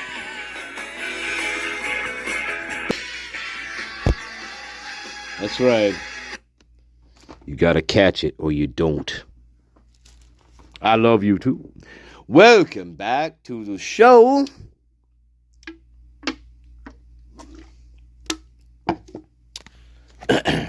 Yes. Hello. We're going to call this one Act 3 of A Perfect Pair. This is Act 3. I hope you're prepared for Act 3. That was the end of Act 2, by the way. In our saga here of Cyrate being interviewed just today, in fact, on Custody Queens off the rock. And, off the clock. And sometimes we do the rock. Okay, no. Now we don't do the rock, do we? Or do we sit on the rock? Anyway, hey, CB, hey, where's CB? CB, we don't do the rock, do we? We sit on the rock, right? Anyway, CB ain't here. I think CB died. I think CB died. He was in a taxi cab somewhere in Hoboken, New Jersey, and his car, I think, got shot up by a bunch of gangsters down there. I don't know what happened. I love you. I do think about you when you're not here sometimes. You know, I mean, it's not like I don't like my garden, for Christ's sake. Jeez. Now, do I owe some of you some presents? Yes, I do. 2 of you. I haven't sent them yet. I'm so sorry. Anyway, I'm working on it.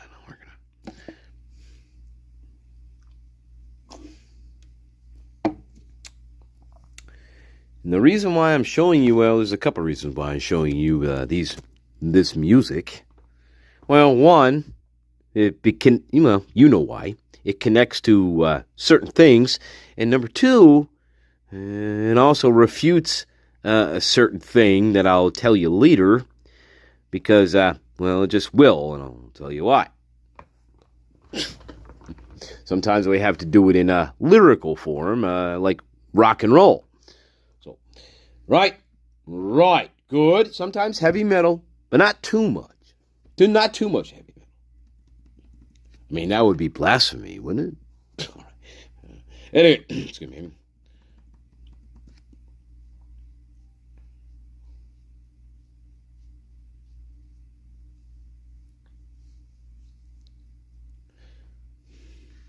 Now, well, I'm gonna play this. Well, now here it is. Now I'm gonna just preview this for you. Oh my God.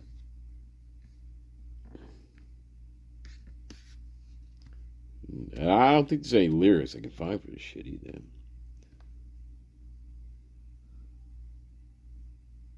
I think this is all in Spanish, guys, but here's a little preview of what I'm trying to do here. That's right, I do, baby.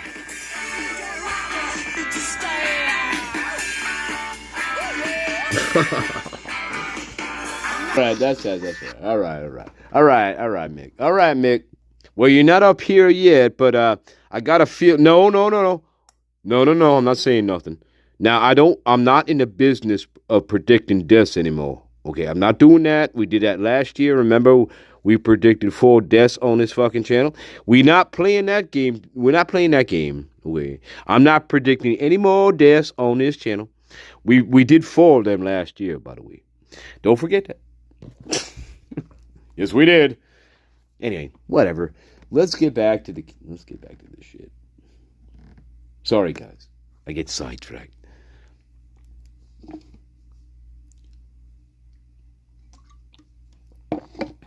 Just saying, I did predict 4 deaths last year. I did. And we're not doing that this year. But I have a few in mind, but we're not gonna put them on.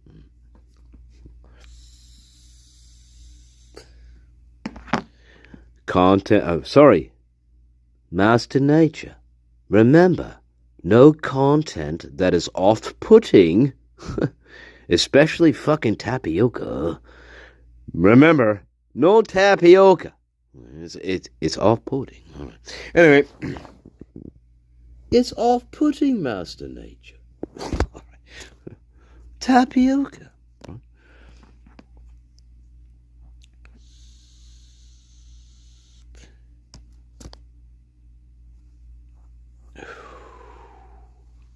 Oh, as my followership dwindles. I'm so sad. So sad. Oh, sad.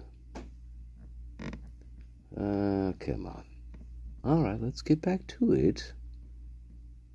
Enough preaching, man. Enough preaching.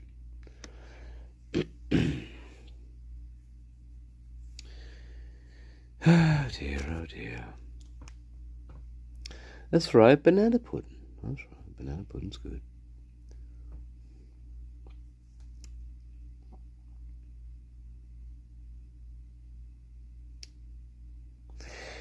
All right. So, what are we going to do with this information? Master Nature, since you're so smart and all, right? Listen, what are you going to do with this? What are you going to do with it? So what? So what, Master Nature? So what? What are you going to do with it? What are you going to do with it? For real. So what? Is that nihilistic? Maybe. Maybe. But I don't see action. I don't see any action. What are you seeing? There is no action here. I want to see action. Let's see action. You understand? That's... Nah, you know? Great.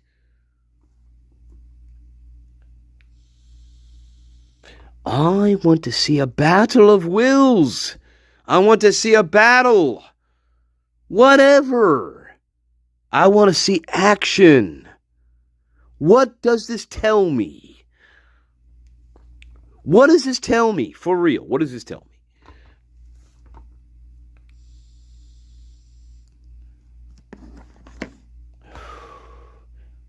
What does it tell me? Anyway, whatever. Fucking.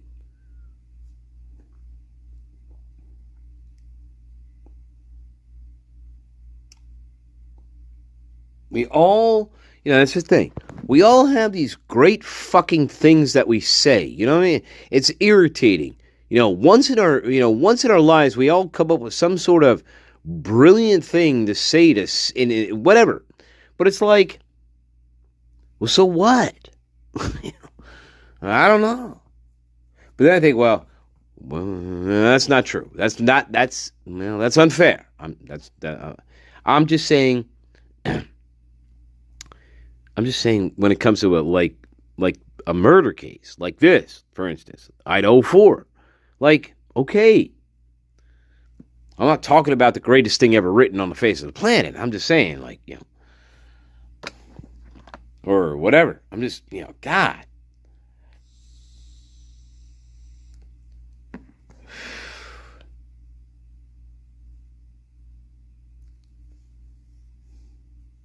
All right. So I'm calling out. So if I'm doing these, so then what? The question is, so what do you do with this information? You got somebody coming out and saying, you know what? In my opinion, right? There's a lot of, a lot of whatever you want to call it, right? Misconduct, poor investigation, deliberate actions that, okay, fine. You know all of this, and you see all of this, you hear all of this, but then what do you do with it? You don't do anything. Or I don't. Or what are you going to do? Then you think to yourself, well, so what? I don't know, guys. Maybe that's the problem. Maybe that's the problem.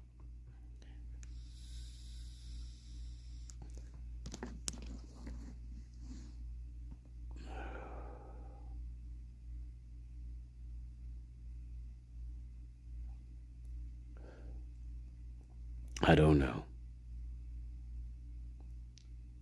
Because you're going to say to yourself, if you believe, right, you're going to say to yourself, well, fuck. Then how comes, right? You're going to say, of course, this is what we all do. Well, then you go to, well, then how comes this is the conclusion? If all this shit was going on in this case, if all this nonsense and all this bullshit and whatever was going on here, well, how the hell is this the outcome that you and I are watching? It really is interesting. Because if, and it seems like a lot of shady shit in areas, it seems like that there's a lot of shady shit going on. So, I don't know. It's like, well then, again, straight line. A straight line is always the best line. People forget. They want to forget. A straight line is always the best line. And if you don't have a straight line, well, then guess what? Guess what happens, guys? You get lucky. Maybe you get lucky. You get lucky, guys. You get lucky. You get some idiot, whether or not he's guilty or not, whatever, doesn't matter. He pleads guilty and fantastic. Great. It doesn't matter either way, whether it's true or not true. Why does this keep going to this fucking thing? I don't want to see it. Right? It gets to a point where it's like, well, if we're saying this and this and this, at what point does somebody say, well, maybe we need to do this or whatever? That we have to. I don't know, but it's very odd. It's very odd, very odd.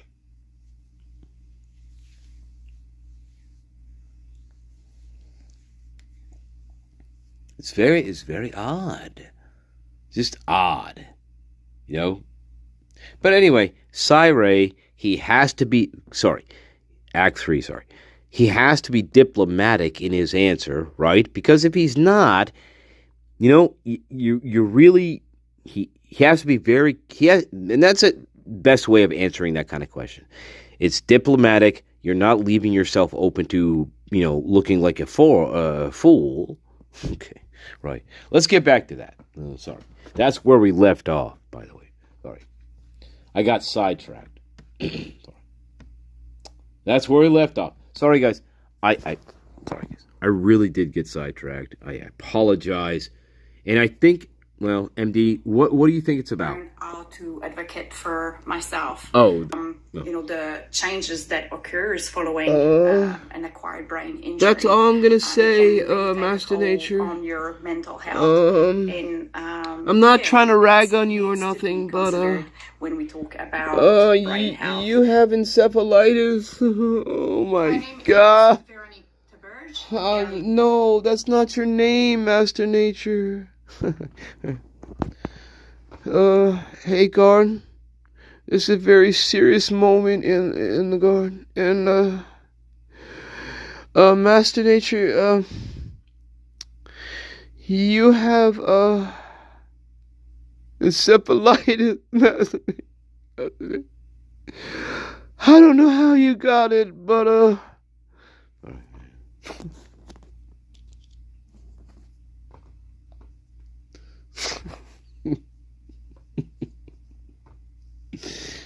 God. No, I wouldn't be laughing if I were you. It's a very serious condition, Master Nature. And you have it. I think you have it. And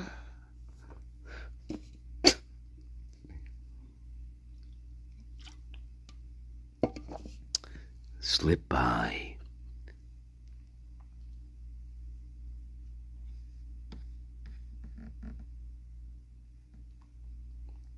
Like, slipping by, like,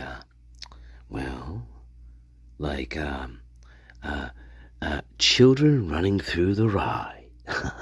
It's like that, isn't it? It's like children running through the rye. And I cannot catch them all. And some fall to their death off the cliff. Is it like that? You know, is it something like that, I guess?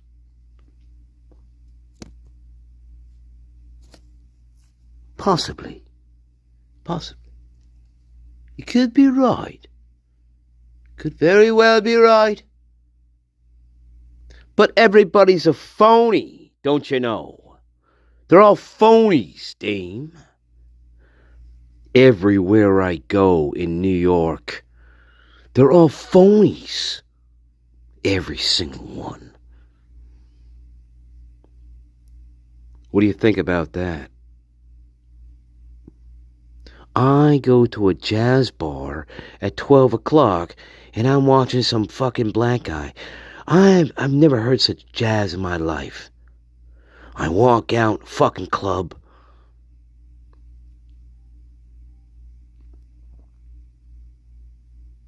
Whatever. They're all phonies to me. All of them. Now, where do you want to go? All right.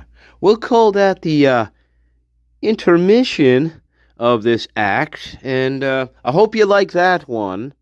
And, well, Dame, I love you. And I think you know exactly what I'm talking about, actually. Thank you. I'll be here, I'll be here all week. Right here.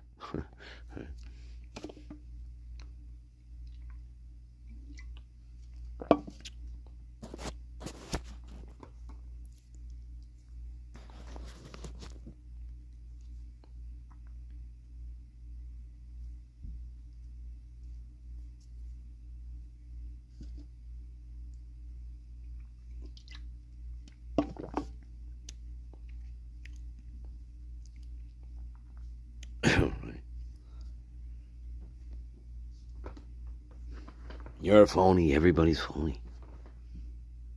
This is not real. That is not real. It's not, nothing's real. You're a phony. Everything's fake. I have one job. I have one job and one job alone.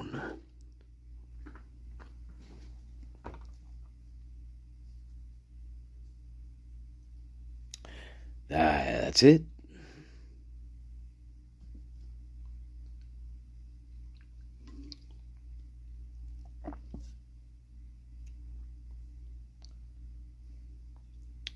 It's, yeah, it is. It probably is.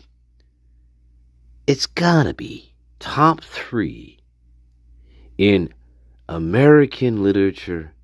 It's got to be one of the top 3 novels ever written.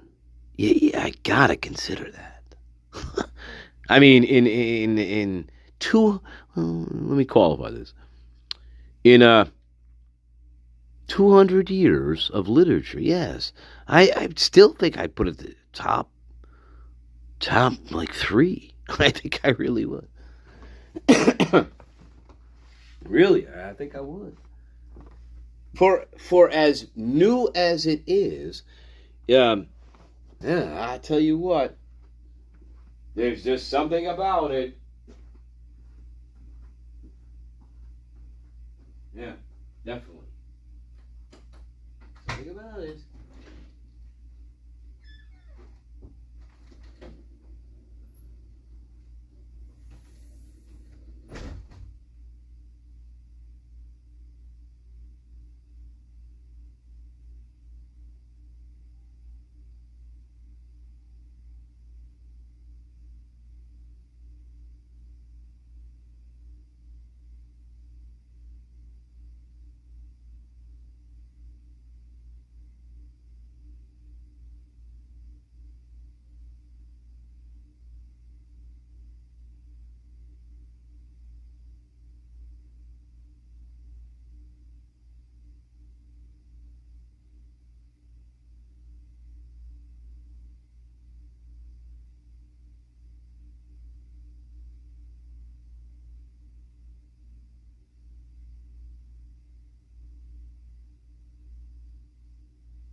Carry on.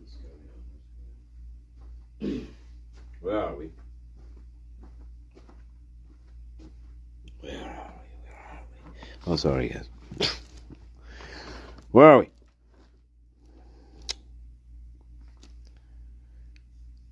All right, let's go. Where are we? Where are you? Where are you? No, that's not you. The hell? Oh dear, oh dear, again, did I do that again? Fuck me. Yeah, I fucking did it again, guys. Alright. Come on. A little mushroom. Oh. A little mushroom stranded. We can't leave him stranded. Anyway. It did not surprise me that the state offered a plea. Okay, hang on. Let's back up a little bit. Once a week, twice a week, once a month, once every 5 weeks. What is that? I think I outlined some of this in my report, so I feel pretty comfortable, stating. Let's carry on. Know where we are. So number one, just the behavior itself is very, very common. Consistent to a route or a couple of routes that would be concerning, knowing the facts of this case, I think it is safe to say weekly. Okay, and then you also state in your report that there's not enough detail in the AT&T CDRs to be specific enough to make any determination of Mr. Kohlberger's precise whereabouts, especially down to 100-meter accuracy. Yeah, I'm speaking specifically to anybody being able to come into court and say they know that Brian Kohlberger's mobile device was inside the crime scene or on the property, and I will continue to stand by this. There is no evidence that surveillance or stalking-like behavior of somebody sitting at the house and watching for extended periods of time, there is no evidence of that in this case. None. I've been very clear with that from the beginning. Oh. What is the All right, you're right. Go ahead, Rob. Which is, again, if that is true, again, it's going to lead you to questions down the path. Down the Rose Garden path, right? Because all these people on fucking Reddit, they are insistent that, well, they have some sort of delusion in their mind that Mr. Kohlberger was, quote, stalking them by doing drive-bys, right? This is their delusion out there. But you can't do that here, idiots in Reddit, Idaho 4 land. No, again, I'm not going to go there. But again, the lone wolf scenario is what I just fucking told you. The lone wolf, one guy with a mission. Okay, we're talking about one guy with a mission, right? And so when I'm reading through the documents, gee, this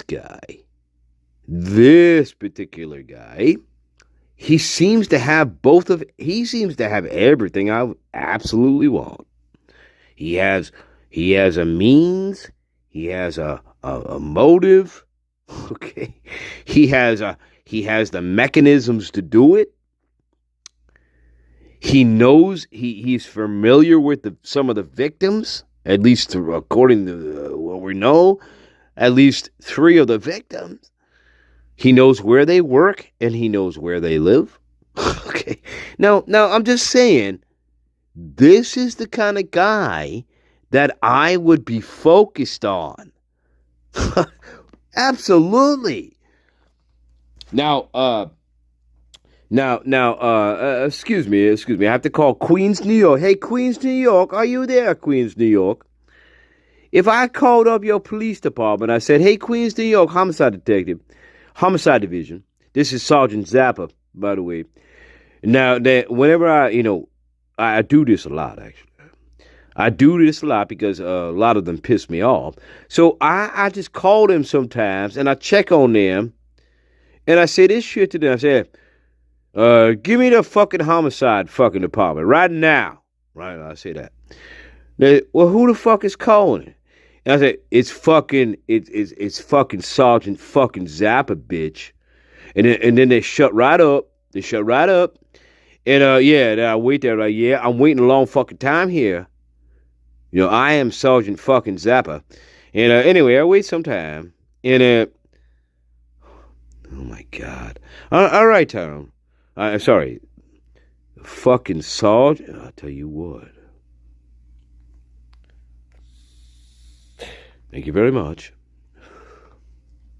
Thanks, Tyrone.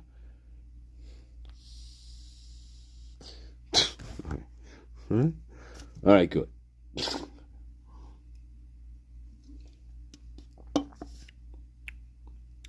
What about Queens, New York? What about it? I don't know. I don't know what he's trying to say here. Sometimes they don't. Sometimes my spirit guides don't. They're not articulate. You know what I mean? Well, that's the way it is with spirits. I'm just saying that's the way it is with spirits, guys. It's the way it is. Just the way it is. You know, it's like this. I promise not to do this bit on you guys, but I'm going to do it on you. It's like this. I hope you like this. I hope you like this. I really do. So here's the bit. It's not funny. It's not funny at all. It really isn't. It's dumb. But it's like this. Oh my God. Your grandmother's coming through. Hang on a second. Right? That's how the bit usually starts. So it's like that. Okay. So I'm sorry. So you visit a psychic, right? Okay. Here's the joke. You walk into the psychic's office.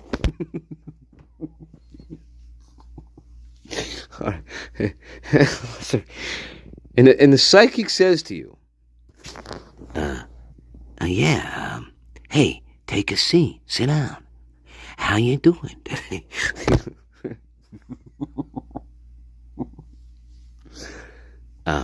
Well, why are you here? Do me. Oh, wait. Hey, don't tell me. I already kind of know why you're here. Sorry, guys. Sorry. I'm sorry. It's a long bit. It's a long bit. All right. Okay. What kind of reading do you want? Do you want just a standard reading? Well, that costs $50. But I'll give you a real more in-depth reading for $125. That's what I'm gonna do for you. So take a seat, get comfy. That's where we're going tonight, right? You wanted a psychic. So sit right down and get comfortable. I am the greatest of all time. Hey.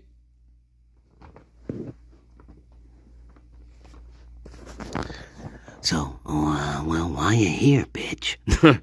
No, that's not the joke. That's not the joke. That's not the joke. The real joke is this. There's a lot of punchlines you could do with that, right? You see. All right, so, no. You could, that. Oh my God! Wait a minute. So the customer, I'm sorry, I keep messing a joke up. So listen, the customer says to you, well, I'm only going to pay for the $50 basic reading, if that's okay. Right? and here's the, oh my fucking God. Here we go again. What? What did you say to... Oh, no, I wasn't talking to you. Sorry. Sorry, my spirits are acting. I'm sorry. What did you say? She's a really cheap fucking cunt, isn't she? Now you could do it that way. All right.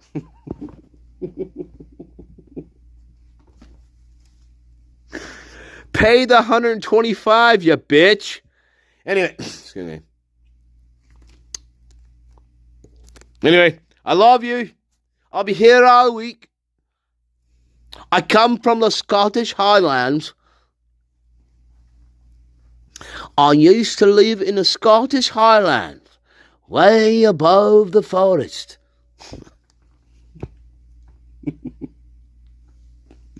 One day, when I was tending to the goats, I saw a strange sky. It was like all blue purple. I don't know what the fuck was happening. No. Anyway, enough about that. Thank you, interloper, whoever you are.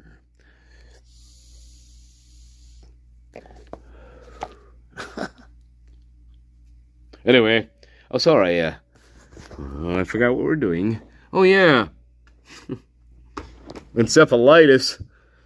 Oh my God, Master Nature. Now I don't know who to choose. Oh my God, now it all went dark. You always put me in the dark, Master Nature. You know that. Look, no, guys, I'm serious. Look. Encephalitis. But I do want to pick one of them. I'm just having a hard time deciding. Welcome, Satire. Oh, welcome, Satire. Hey, Satire. Hey, who would you pick? I don't know. Would you pick Sam McBride? Should I pursue her as my bride? And but again, they both have encephalitis, and oh my fucking God, MD. Can I tell you something? Not really. Whatever. MD. No. Never mind. I don't want to be that cruel tonight. Never mind. No, go ahead. Go ahead, Darky. Go ahead, fucking talk. Oh, you. Yeah, I'm sorry. Never mind. No, go ahead. Go ahead, fucking Tyrone.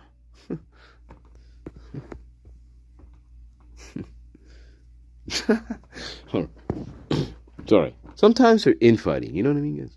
You know what I mean.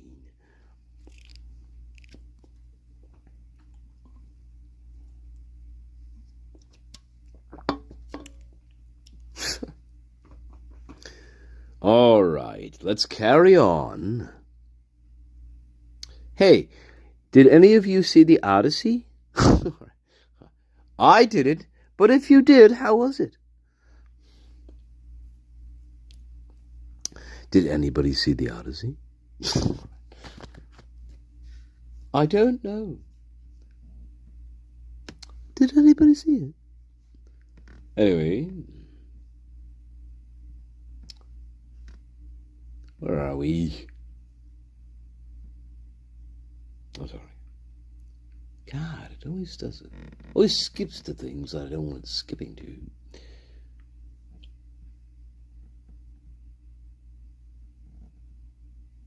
It's like we're in a barn dance. We're in a barn dance. It's very strange to be in a barn dance. I don't know what that is, but I don't know. Maybe Slowpoke is pretty slow That's downstairs right. in the feet. That's right. But he's pretty fast upstairs in the cabeza. That's right. Oh, I love you so much sometimes. This is my life. This is my life, and Porque no tiene por qué le That is my life. All right. I love you, babies. I love you so much. I really do. I love the gato there. I love the gato so much there. Oh my God. He's just waiting to pounce. I love the expression on the gato's face. It's like, hey, hell now, yes, bitch. I think it's absolutely genius. That to me is absolutely genius. I'm just saying. I know. I'm a simple person. I really am a simple person. But that's to me that's genius. That's genius. Anyway, just genius to me. The animation. You know why it was genius, guys? Here's why. Oh no, Master Nature. You know what? Shut the fuck up and just let them fucking think.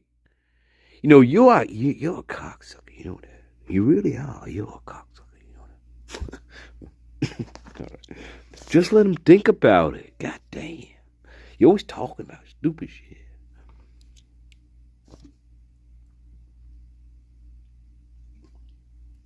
Let them sift it out for their own. God damn. Fucking hell.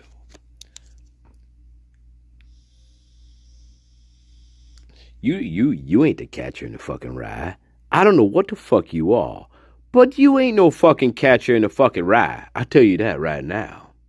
JD. JD. You ain't no fucking catcher in nothing. JD. How's that? You like that better?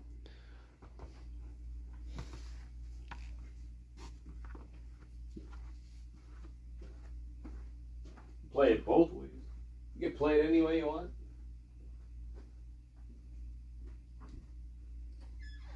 Anyway.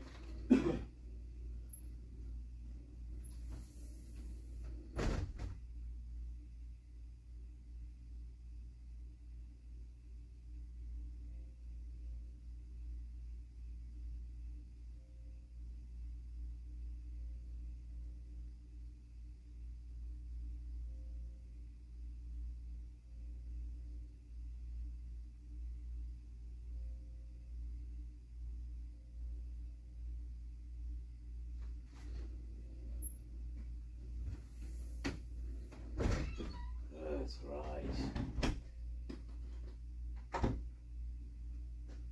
Right.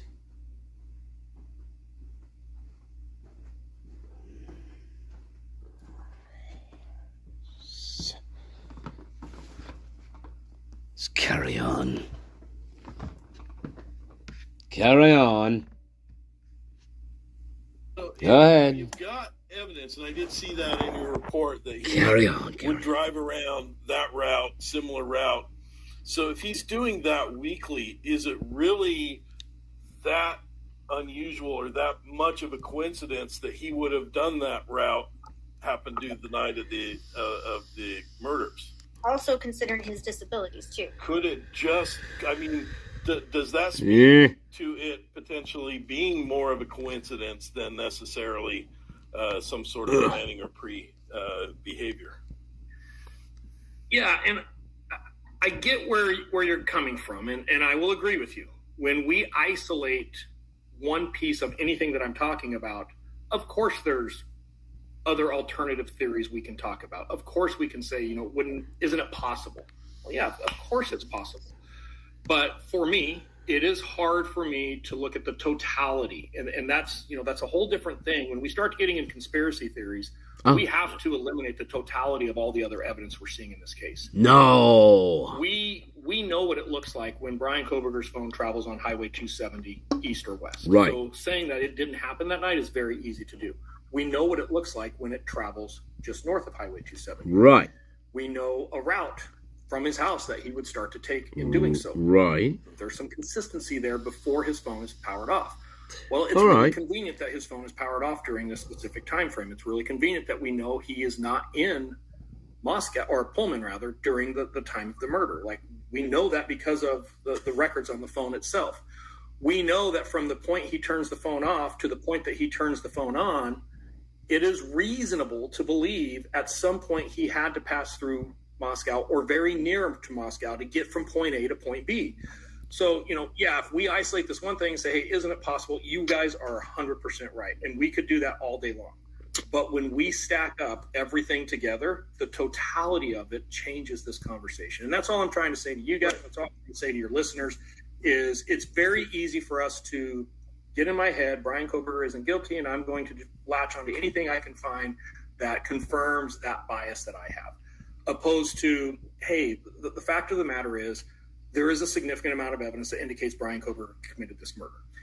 The way that law enforcement processed this case, the way that it was handled, decisions that were made by prosecutors and federal agents down to the local agent is very troubling. There is a lot of procedural issues that I feel this case could still come back. I don't know that we're done with this case. I think there will be a second bite at the apple. And, you want to talk about a miscarriage of justice. Let's just say for a second, I know there's people listening that can never wrap their head around this, but let's say for a second Bryan Kohberger truly is the actual suspect. Mm-hmm. The idea that he could walk because of the sloppiness and these critical errors that were made by law enforcement should infuriate everybody. A miscarriage of justice isn't just always convicting the wrong person. It's the idea that the right person walks. And if that doesn't bother you, that's a whole other issue. That's something that's brought up a lot when you talk about when law enforcement conducts an investigation that violates some of the constitutional limitations and so forth. Those instances probably far more often result in guilty people being free, avoiding the consequences because of the mistakes made by law enforcement that may violate the rights of people. And that's something that I've had to have discussions with people over the years because it does seem unjust. But in the long run, those constitutional protections really do protect everyone who's innocent as well. So yeah, that kind of and so I get it from that, and it's a tough thing to deal with. I know, especially for people. I get it, because let's not forget, I'm the cop who's saying, "Hey, cops, you can't do this." Right? I get it. Yeah. Oh, absolutely. So from your perspective, you probably would in private with these cops who have not gone by the book and don't. Oh no, another ad, love. Sorry. Shop our vast inventory. I don't know. Whatever you say. It might let somebody go free. I don't know. Pretty harsh on them in public. So yeah, in private I am too. And I want to make something clear. Yeah, I did release a book. I published a book, but I'll make it really clear. This book is not a tell-all to Bryan Kohberger. This book is not something most of your listeners would probably enjoy reading. The book is a methodology. It's an investigative methodology written for law enforcement, prosecutors, defense attorneys on how big cases, we're talking about 68 terabytes in this case, how digital evidence needs to be properly managed, how it needs to be legally obtained, how it needs to be properly analyzed, and how it needs to be collected in a manner that will uphold to the criminal justice system. That's what this book is about. It's not about Bryan Kohberger. I just use Bryan Kohberger in the book as an example of what happens when that isn't done, because it's not just a good example, it's the example of what a really screwed up investigation looks like when we don't account for the proper identification analysis of a lot of critical evidence. And this case is a perfect thing. So I get where your listeners are coming from. I think I've made it very public and private of how I feel about the investigation itself here. Yeah. I want something. I'm sorry. Did either of you have? No, go ahead. I want to go back because we moved past something. I want to go to something that does go more to your expertise of the cell phone data. And as we were talking about Dylan earlier, because the story that we're given about Dylan and Bethany is that after they saw the perpetrator at sometime between 4:30, they went to sleep and were essentially in their room asleep until shortly before the 911 call was made. Right. It True. seems, and I know in Chris Whitcomb's book there was I saw a timeline that included it was portions of the prosecution's timeline that included some information indicating that Dylan's phone at least and I don't know if it's a phone or Apple Watch or something, but some device of Dylan's moved multiple times in the house during those 8 hours or so, and that she also was actually on her phone doing a number of things. Did you see that evidence? So, all right. Lots of things to break down there. Number one, I'm not aware of both of those girls seeing a suspect that night.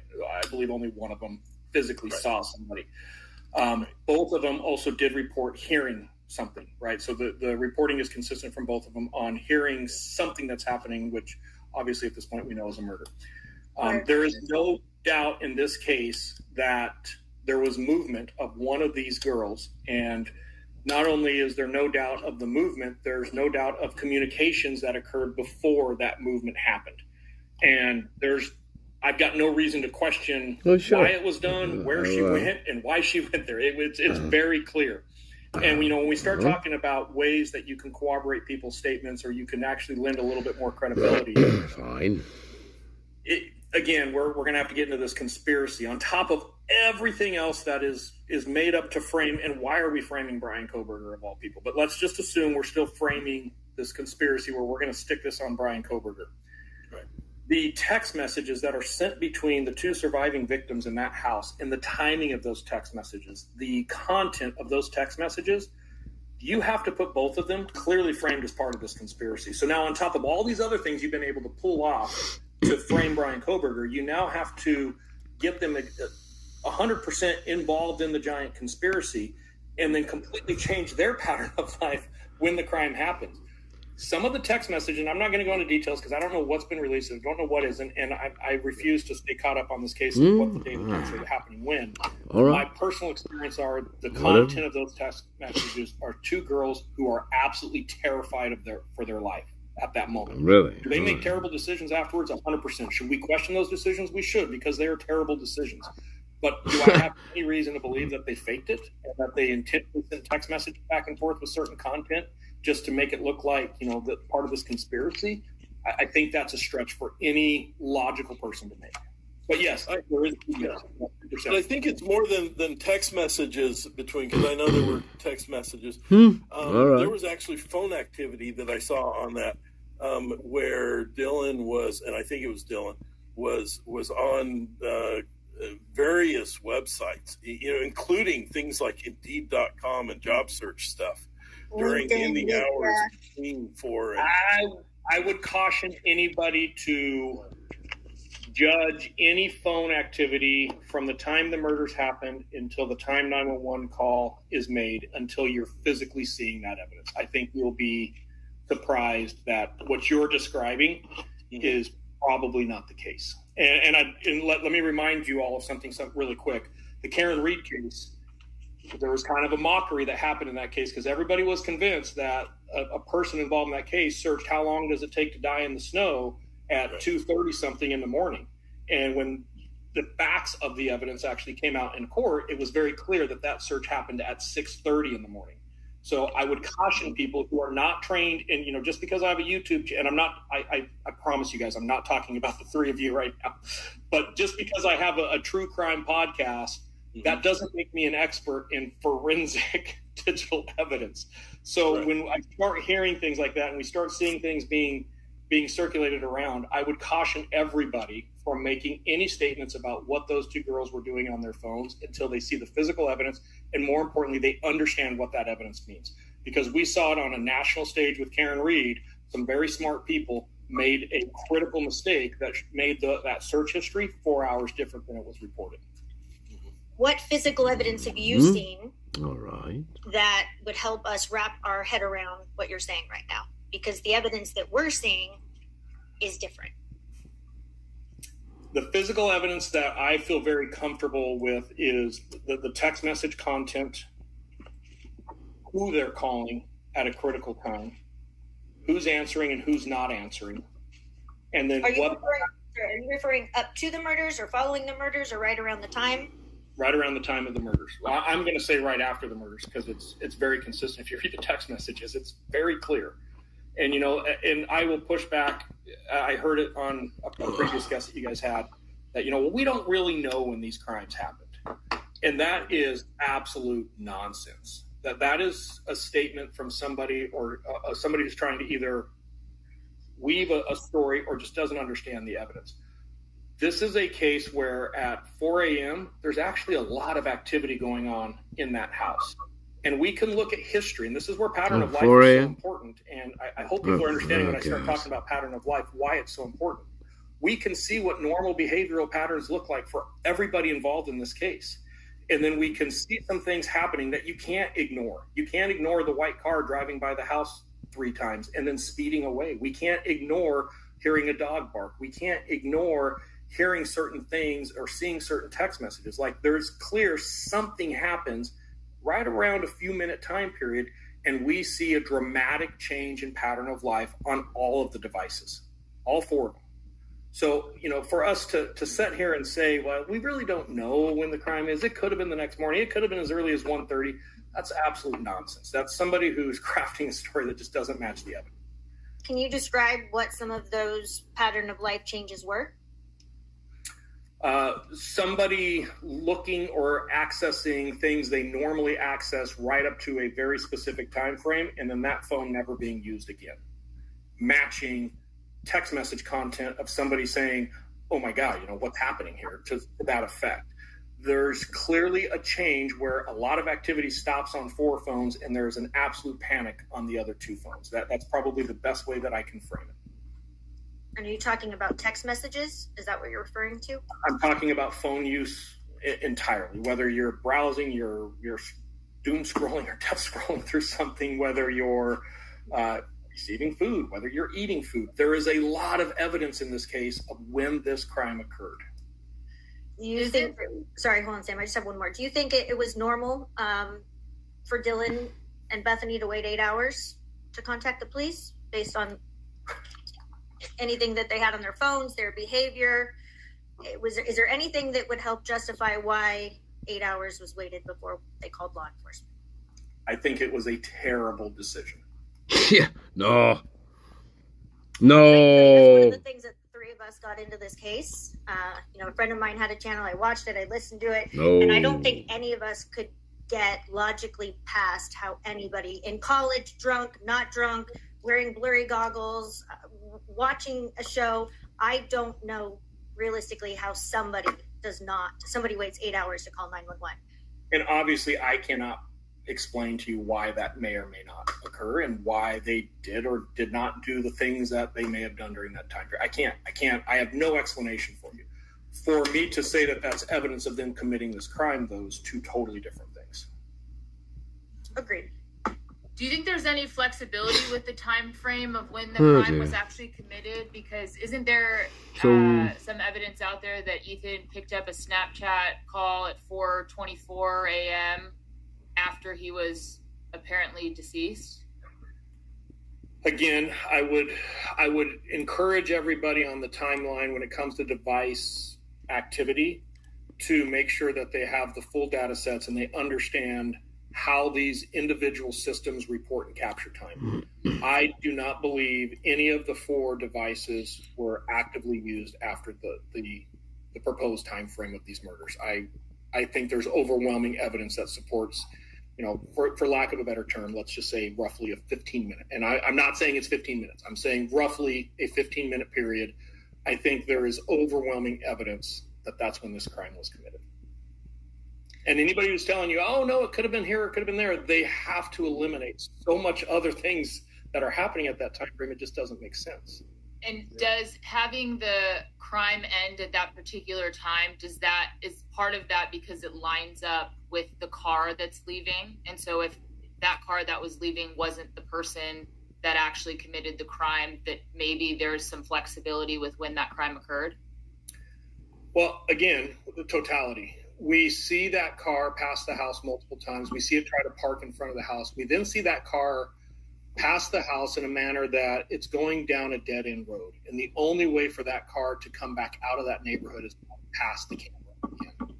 And all of this activity that is indicative of something happening inside the house is between the last time we see the car going down that dead-end road that could potentially park somewhere down that road to the time that car is leaving.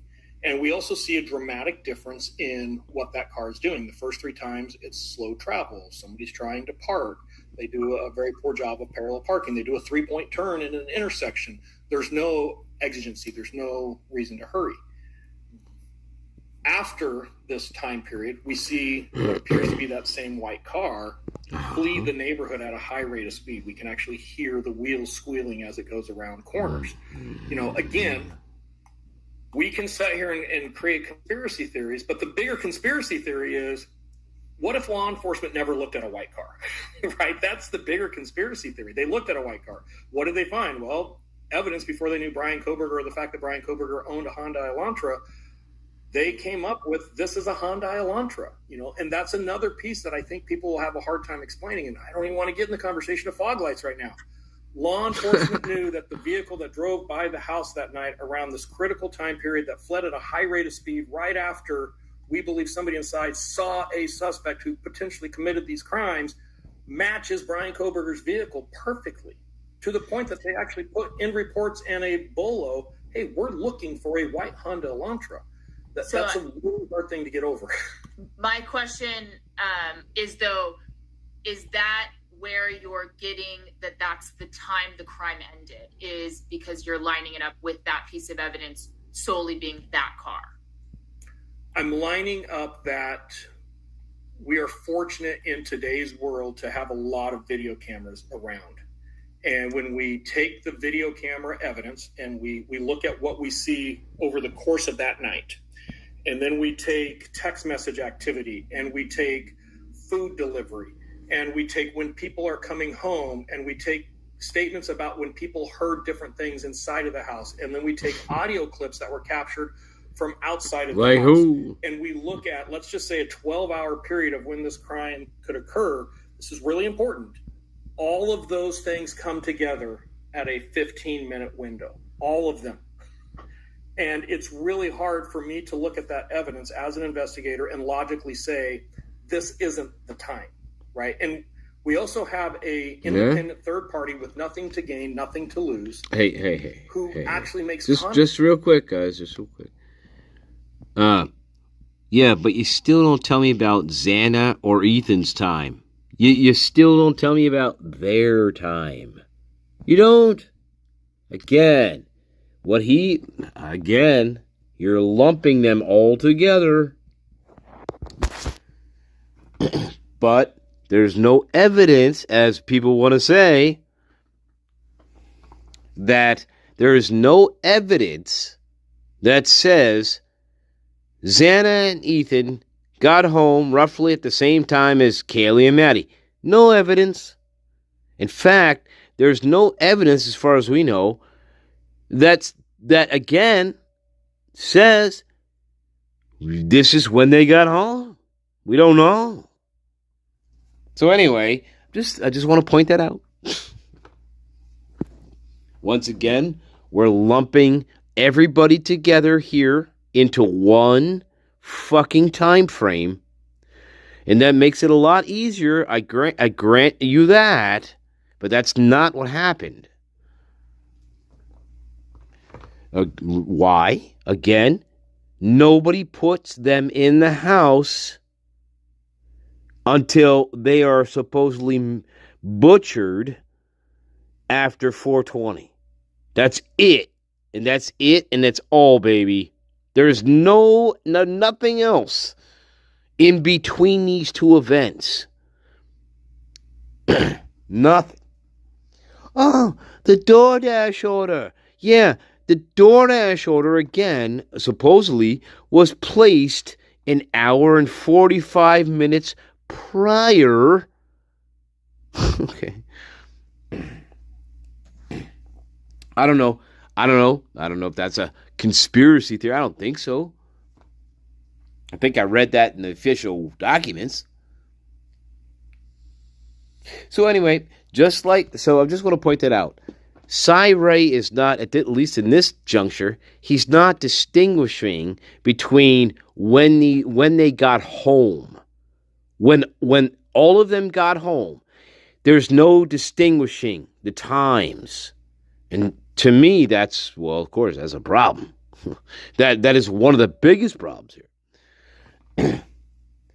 Everybody just assumes that they all got home at the same time. That is absolutely false. Absolutely false. And yeah, the next time we see Xana, she is dead on her floor. In this story, by the way, guys, the next time we see Xana in this story, she is dead on her fucking floor. And that's it, baby. Good night, Irene. So yeah, there's what we call, I don't know, like a 3-hour fucking gap as to what actually is going on here. I don't, maybe 2 to 3 hour gap. Where's that? Hey, Cyree, where is this 2 to 3 hour fucking gap that nobody apparently knows where Xana and Ethan are? Where's that fucking investigation? Yeah, fuck you, man. And fuck y'all. Fuck all.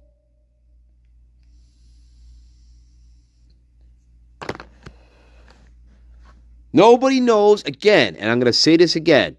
We see the Peter E., the fucking frat, my best friend of all my best friends of all time. Even he doesn't know what the fuck happened here. Ethan and Xana, they were supposed to go to the next fraternity party, remember? But his very own fucking best friend, he doesn't even know what fucking happened to them. He doesn't. He doesn't know where they went, what they did.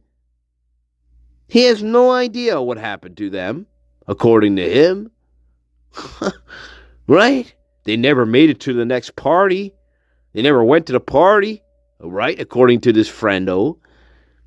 So, where did they go? They didn't go home. They didn't go straight home. Because if they would have went straight home, fucking they would have been talking to Dylan and fucking Bethany Funk. And Kaylee and Maddie. They all would have been talking together. Morons. So Moscow, where are they? And again, Cyree here is not answering my question about that. Where are they? Because they're not at home. And if they are at home, guess what? They are already gone, my friends. Yep, for sure. Absolutely.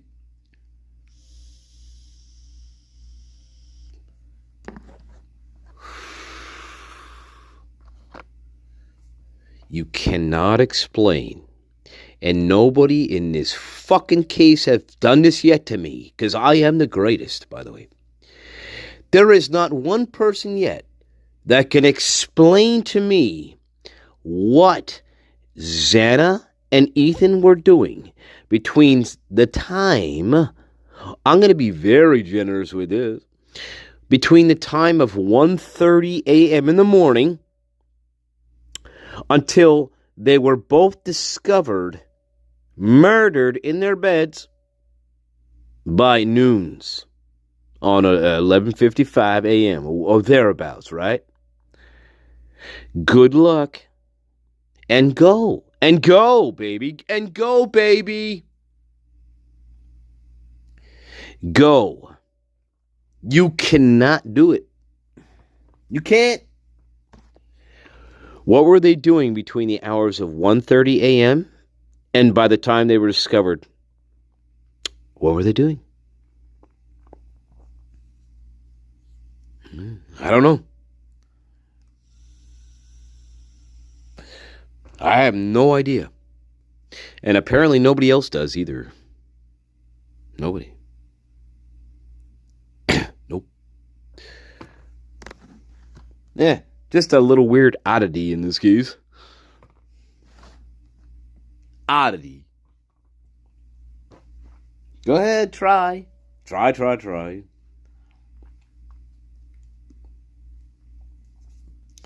Why? And again, it's very simple, guys. The roommates never ID'd them coming home. They never talked to them. They didn't interact with them.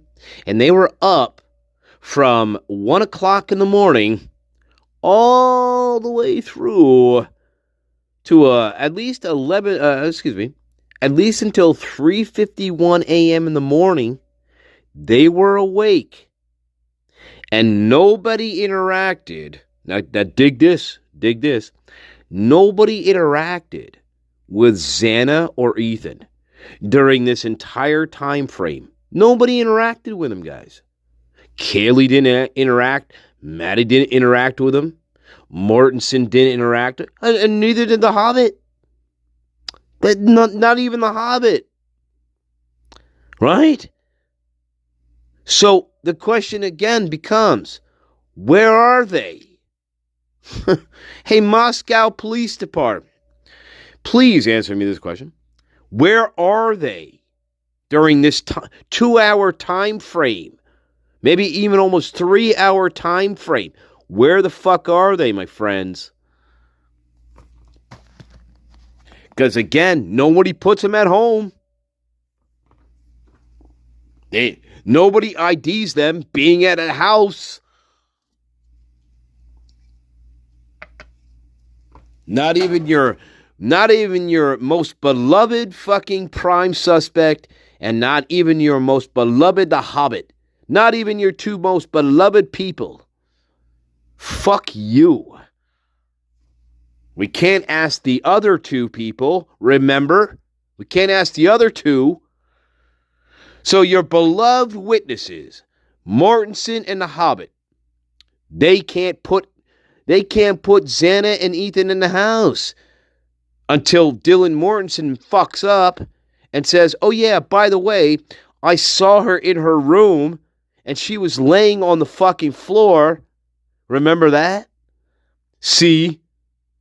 You know, when do you have a case where the prime suspect tells you, yeah, I saw one of the murder victims dead, laying on her fucking floor. I could see her fucking face, and I didn't do a thing. I mean, what other case are you going to have with that? Yeah. And not only did that happen, that happened twice. That happened twice. Before we even contacted the police. So I'm staring at a dead body twice, and I don't call 911. Okay? To me, guys, I don't know. That's pretty gruesome to me. That's gruesome. And guess what? That's off-putting to me. Again, just like tapioca pudding, right? That's off-putting. YouTube.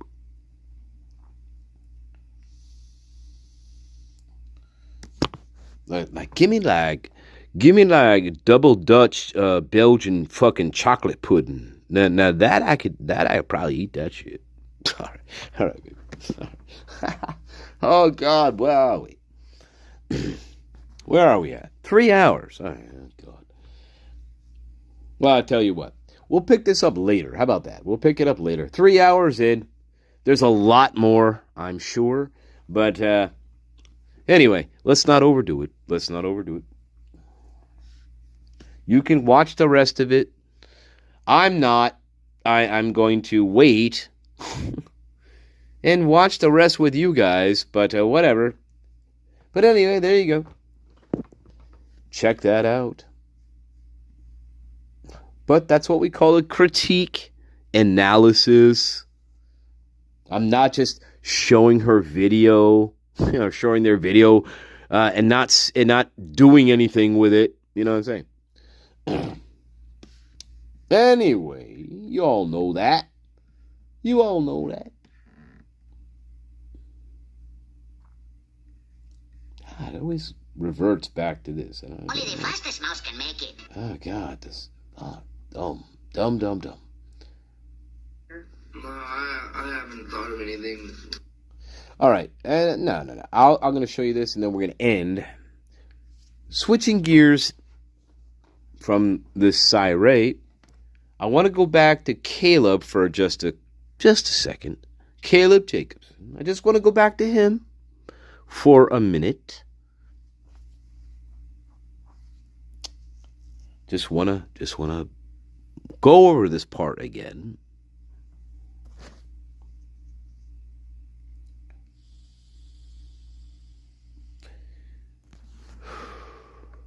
Does it mean anything? Probably not. Absolutely nothing. Yeah, right? Remember, everything's obscured by clouds.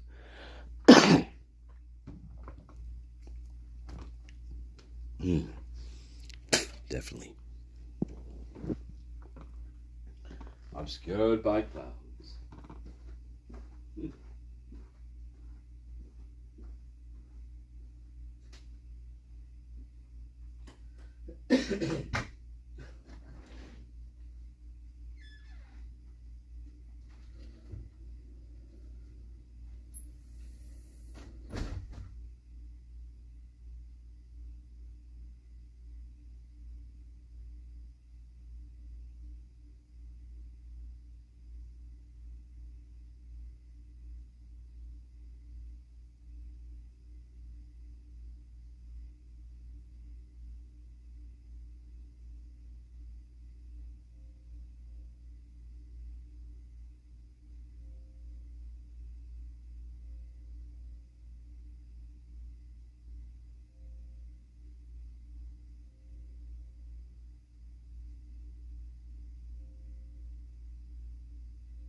All right.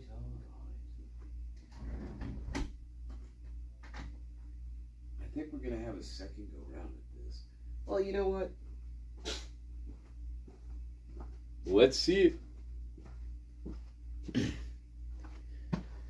Let's see it. Ugh.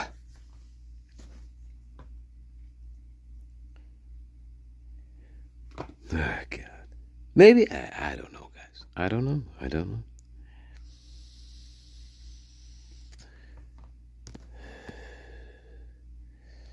Let's revisit him for just a second. It's like I said. It did seem emotional. People that go to their houses. I agree. People that I'm acquainted with, at least. Okay. And so, I mean, obviously, it's hard for me to fathom any of them doing anything like this. So you've never had anybody that you've seen that's awkward? Never. Firearms, weapons of any kind? Firearms, right. No. I mean, most of the kids that I hung out with there seemed to be normal. From just there's a few kids that I haven't really talked to. I mean, I know of them and I've had conversations with them, but like I said, most of the people there, we're all friends. Okay.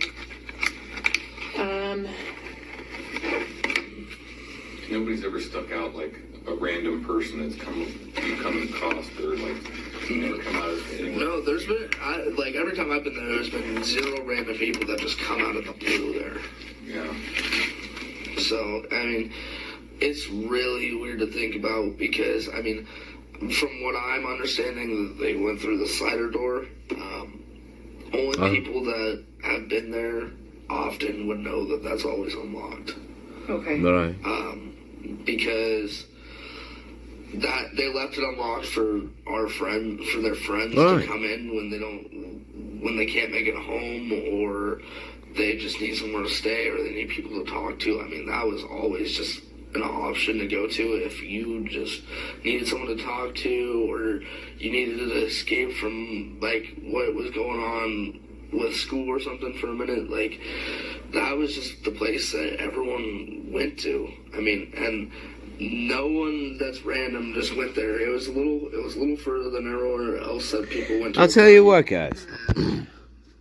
It was. I'm sorry. 1122 Street. Sorry. Hang on. Sorry. But this person gets caught, I have a feeling that I'm gonna know who it is. Yeah, this. Look. I don't know, guys. I don't know. Eesh. I don't know. This is going to sound weird. It's going to sound very weird. Very weird. But there's something about what he's saying to me. This is going to sound very bizarre. I'm sorry. But there's something about how he's telling me his story and what he's saying to me. There's something I'm finding a little off-putting about it. I don't know why yet, but there's a little off-putting going on here for me. Yeah. I don't know why that is yet, though. Something strange about this to me. I don't know why. It just is.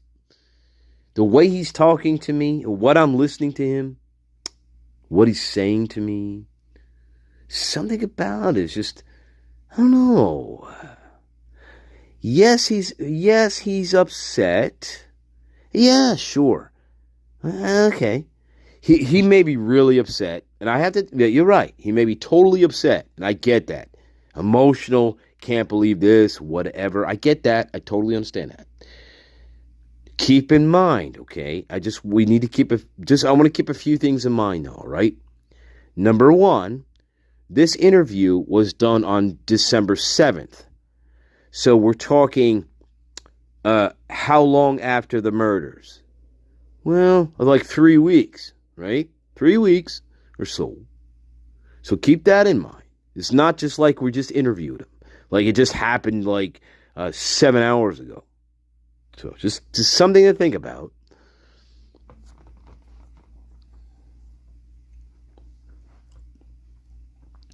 So, you could say if he's talking, sure, he's upset, he's emotional. Okay, you can stretch that. I get it. But it's like, it's 3 weeks after this happened. And I understand. I told it's like, okay. But yeah. He does sound concerned. I give it that. He's concerned. He definitely sounds concerned. For sure. That is something I would say, yes. He's concerned. Yeah.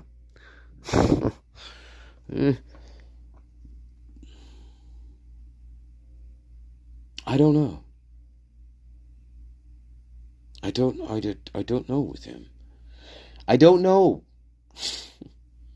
His story is strange because another reason why it's strange to me is that this is not a story I've heard yet so far in this case. I don't think I've heard a story like this before. So that's another reason why it's kind of strange to me. Like, yeah.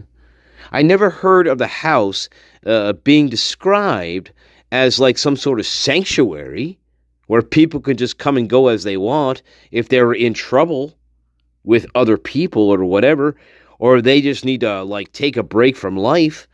I've never heard the house being described that way. And so that's a little off-putting to me. Like tapioca pudding, I never heard the house being described that way. Weird. Strange. Yeah, it's almost like some sort of sanctuary. I don't know.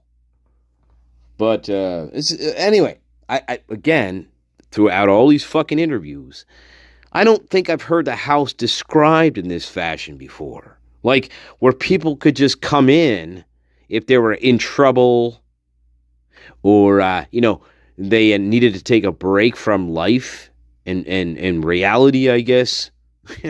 the door was always open. So I've never heard the house being described in that fashion. This is strange to me. This is just strange. That's all. It's just strange.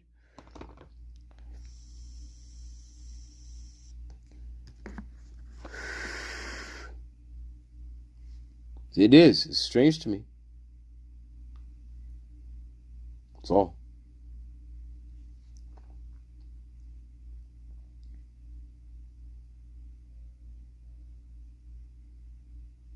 It's also a convenient excuse.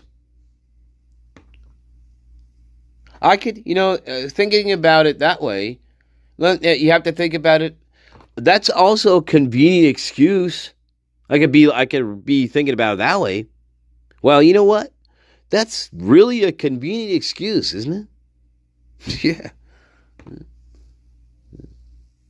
Well, the sliding glass door, well, guess what? It was always open. Huh? See? It was always open, guys. So, well, if you're wondering about the sliding glass door, right? Well, it was always open. Oh, okay. But see, that's a very easy way to get out of things too. I could say, well, and guess why? Because if I know who did this, or if I'm part of who did this, well, guess what? I'm going to know that back door is going to be very important. Right? Right. So it would be very convenient for me to say, well, guess what? Hey, everybody was friends with everybody. They kept that sliding glass door open all the time. Right? So anybody could come in and go if they're having troubles in their fucking life, I guess. They were singing the fucking blues, baby. And I guess you can walk into a house at 4 o'clock in the morning and just, I guess, murder the fuck out of them. I guess I have to believe that here. See? You know what I'm saying? But it's a very easy way to get around things and explain things. Well, sure, the door was always open. Yeah, just like that. Just like that, baby. I don't think so. I question that. I'm questioning this. For this character makes me question things with certain things. And it's bugging me. And believe me, they are characters. Ooh. But anyway, this particular character, and this one bugs me. He really does. He bugs me. Like I want to feel for this guy. I really do. But I can't. Because there's something off-putting about him. I don't know what it is. He also said he's not on social media with them, and he also said he's the guy. What did he say? I'm the guy behind the camera. Usually, that's who I am. I am usually the guy behind the camera. So I have to keep that in mind as well. See, he also said that kind of shit, which I'm like, okay, fine.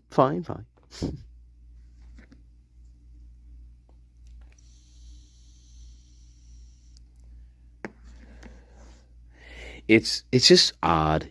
It's just odd. That's all I'm saying to me. It's just odd to me. That's all. I could go a million. My imagination stretches with this. In the mud.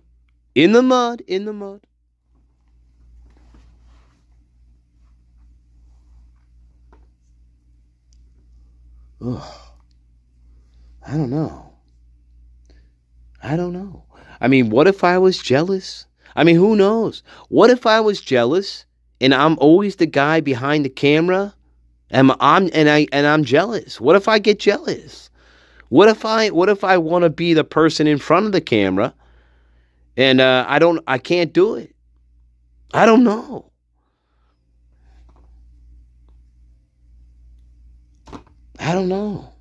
What if?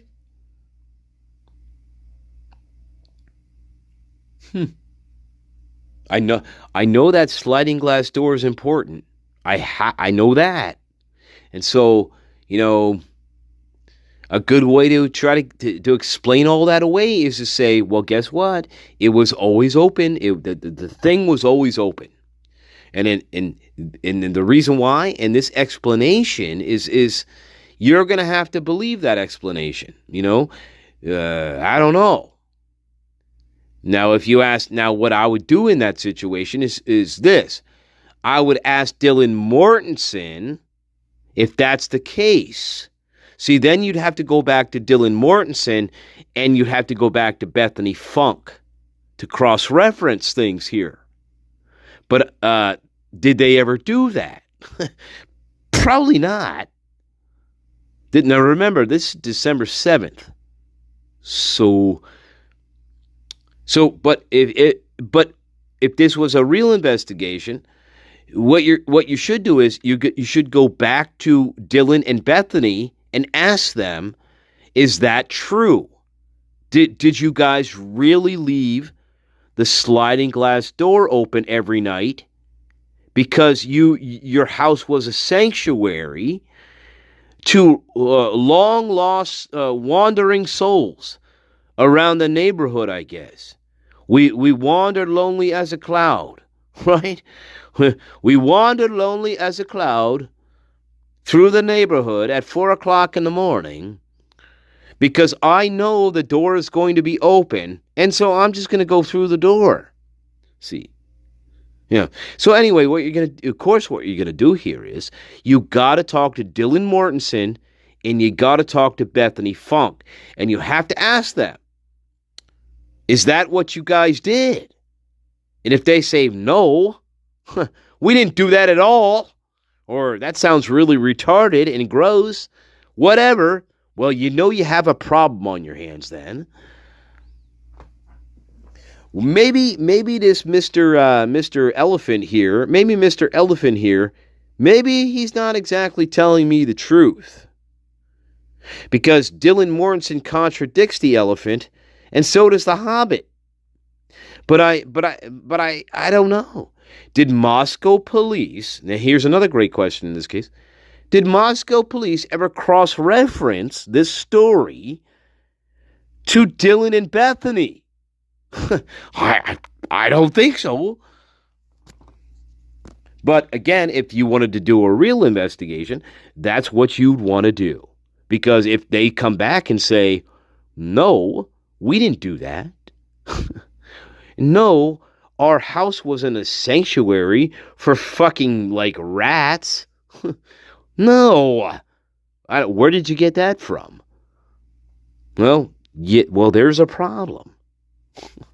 Because this fucking kid then, I don't know what, there's a problem then with this kid. The kid who's always behind the camera. Then there's a problem. Because now it sounds like he totally made it up.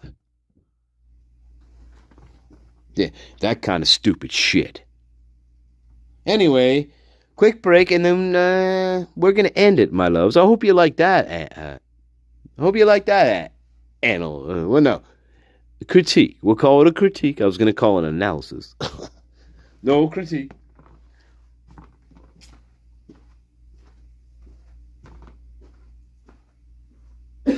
Whatever.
Oh, you still here? Oh, I almost forgot about you. Oh my God, just like my fucking daughters. Anyway. No, there's been, like, every time I've been there, there's been 0 random people that just come out of the blue. Right. 0 random people coming out of the blue. So, I mean, it's really weird to think about because, I mean, from what I'm understanding, they went through the sliding glass door. That's always open. That have been there often would know that that's always unlocked. It's always unlocked. Right. Because that they left it unlocked for their friends to come for their friends to come in, whatever. They just need somewhere to stay or they need people to talk to. I mean, that was always just an option to go Sanctuary. To. Just needed someone to talk to or you needed to escape from like reality going on with school or something for a minute. Like, that was just the place that everyone went to. That's a sanctuary, guys. No one that's random just went there. It was a little nobody random further than everywhere else that people went to go party, and it was just a spot for friends. I mean, I don't know. I don't know either. That someone that I know that did it, but I don't know who. Okay. Like, once this person gets caught, I have a feeling that I'm gonna know who it was, like who the person is. Okay. But that's just based off of my personal experiences there. I've never had any random person come up to that place. It's always been people that I've known or people that live there now. Okay. And like I said, the only someone that has been there would know that that slider door is always unlocked, or someone that's been watching. Because every time I went through there. Right. Anyway, we'll leave it there. Just something to consider. I love yous. Yes, indeed. Yes, indeed. All right. We should go. I hope you like that. We'll pick it up later. We'll finish Siree. But whatever. All right, babies. Hey, it's Thursday. We almost at the finish line, baby. Almost at the finish line. That's all right. We're almost at the finish line. But well. Okay, all right. Well, we have to go.